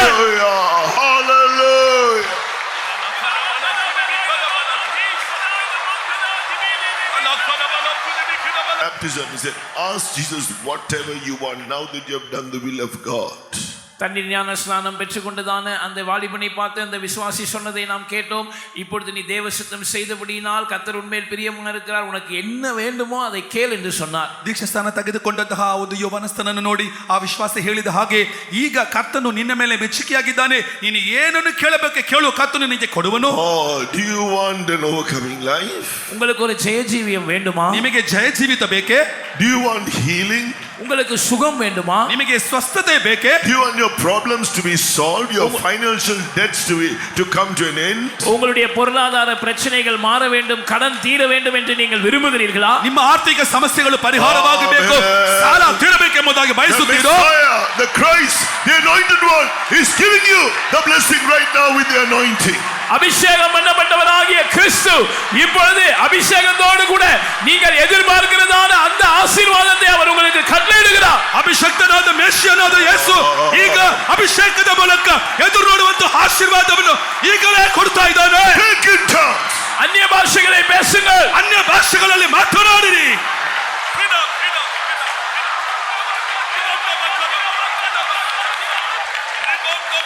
Amen. We are going to end the meeting now, but those who want to continue to seek the Lord, there's a prayer at 10 o'clock. இப்பொழுது இந்த கூட்டத்தை முடிக்க போகிறோம். ஆனால் கர்த்தரை தொடர்ந்து தேடுகிறவர்களுக்காக, தேட விரும்புகிறவர்களுக்காக இரவு 10 மணிக்கு ஜெபம் இருக்கிறது. ಈಗ ಈ ಕೂಟವನ್ನು ಮುಗಿಸಲು ಹೋಗುತ್ತೇವೆ. ಅದರ ಮುಂದುವರೆದು ಕರ್ತನನ್ನು ಹುಡುಕಲು ಬಯಸುವಂತವರಿಗಾಗಿ ಈ ಸ್ಥಳದಲ್ಲಿ ರಾತ್ರಿ 10 ಗಂಟೆಗೆ ವಿಶೇಷ ಪ್ರಾರ್ಥನೆ. Yes, the anointed one, the Messiah, the Christ, the anointed one has come into your heart. இப்பொழுது அபிஷேகம் பண்ணப்பட்டவராகிய கிறிஸ்து மேசியா உங்களுடைய உள்ளத்துக்குள் வந்திருக்கிறார். ಈಗ ಅಭಿಷಕ್ತನಾದ ಮೇಸಿಯನಾದ ಕ್ರಿಸ್ತನು ನಿಮ್ಮ ಹೃದಯದಲ್ಲಿ ದಾಟಿ He is ಬಂದಿದ್ದಾನೆ. going to do great things and prepare us for the kingdom of God as overcomers to inherit all things. Shall we praise God? அவர் பெரிய காரியங்களை செய்து ஜெயம் கொள்ளுகிறவர்களாக நம்மை மாற்றி எல்லாவற்றையும் சுதந்திரிக்கும்படி செய்து அந்த தேவனுடைய ராஜ்யத்துக்காக நம்மை ஆயத்தப்படுத்த போகிறார். விசுவாசத்தோடு நாம் கர்த்தரை ஸ்தோத்திரம் பண்ணலாம். ಆತನ ಮಹತ್ ಕಾರ್ಯಗಳನ್ನು ಮಾಡುವವನಾಗಿ ನಿಮ್ಮನ್ನು ಜಯಶಾಲಿಗಳಾಗಿ ಮಾರ್ಪಡಿಸಿ ಎಲ್ಲವನ್ನು ಸ್ವಾಧೀನಪಡಿಸುವವನಾಗಿ ನಿಮ್ಮನ್ನು ಮಾರ್ಪಡಿಸಿ ತನ್ನ ರಾಜ್ಯಕ್ಕೆ ನಿಮ್ಮನ್ನು ಸಿದ್ಧಪಡಿಸುವವನಾಗಿದ್ದಾನೆ. ಅದಕ್ಕಾಗಿ ನಾವು ಕರ್ತನಿಗೆ ಸ್ತೋತ್ರ ಮಾಡೋಣ.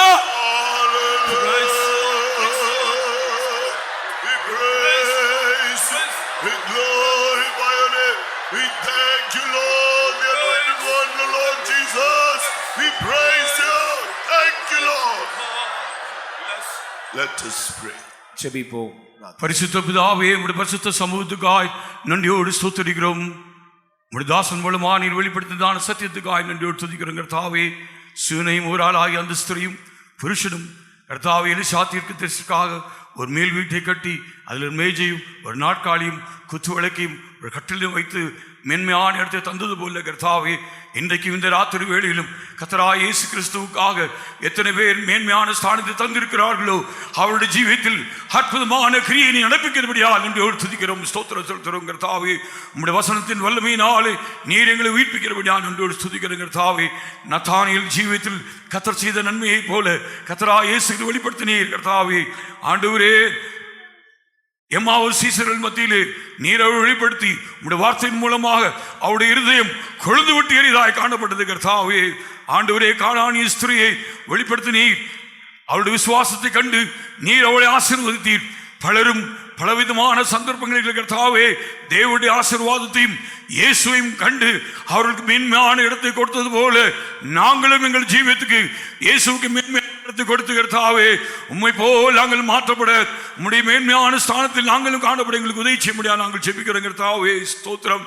எப்படி அந்த சமாரிய ஸ்திரீயின் ஜீவியத்தில் நீர் குறைகளை வெளிப்படுத்தி அவருடைய ஜீவிதத்தில் எல்லாவற்றையும் வெளிப்படுத்தின போது அவருடைய ஜீவிதத்தில் பெரிதான மாற்றம் சம்பவித்த கர்த்தாவே, அவள் அந்த நித்திய ஜீவனை பெற்றுக்கொண்டது மாத்திரமல்ல, அவர் சென்று முழு உயிருக்கும் மேசியாவாய் இயேசு கிறிஸ்து வெளிப்படுத்துவது போல கர்த்தாவே, நாங்களும் கர்த்தராகிய இயேசு கிறிஸ்துவுக்கு மேன்மையான இடத்தை கொடுத்து ஆண்டவரே ஞானஸ்தான சத்தியத்துக்கு கீழ்ப்படிந்து பரிசுத்தாவின் அபிஷேகத்தை பெற்று பரலோக ராஜ்யத்தின் மேன்மையான இடமாகிய சியோன் எருசலேமை சுதந்திரத்துக் கொள்ள நீர் எங்களுக்கு உதவி செய்ய முடியாது. நாங்கள் வென்றும் கொண்டாடுவோம். கர்த்தாவே, வந்ததான ஜனத்தை நீர் ஆசீர்வதித்தீர். உம்முடைய வசனத்தினால் பேசினீர். உம்முடைய தாசனை அதிகமாய் பலப்படுத்த வளையருக்கு வேப்படுத்த முடியாது. நாங்கள் ஜெபிக்கிறோம்.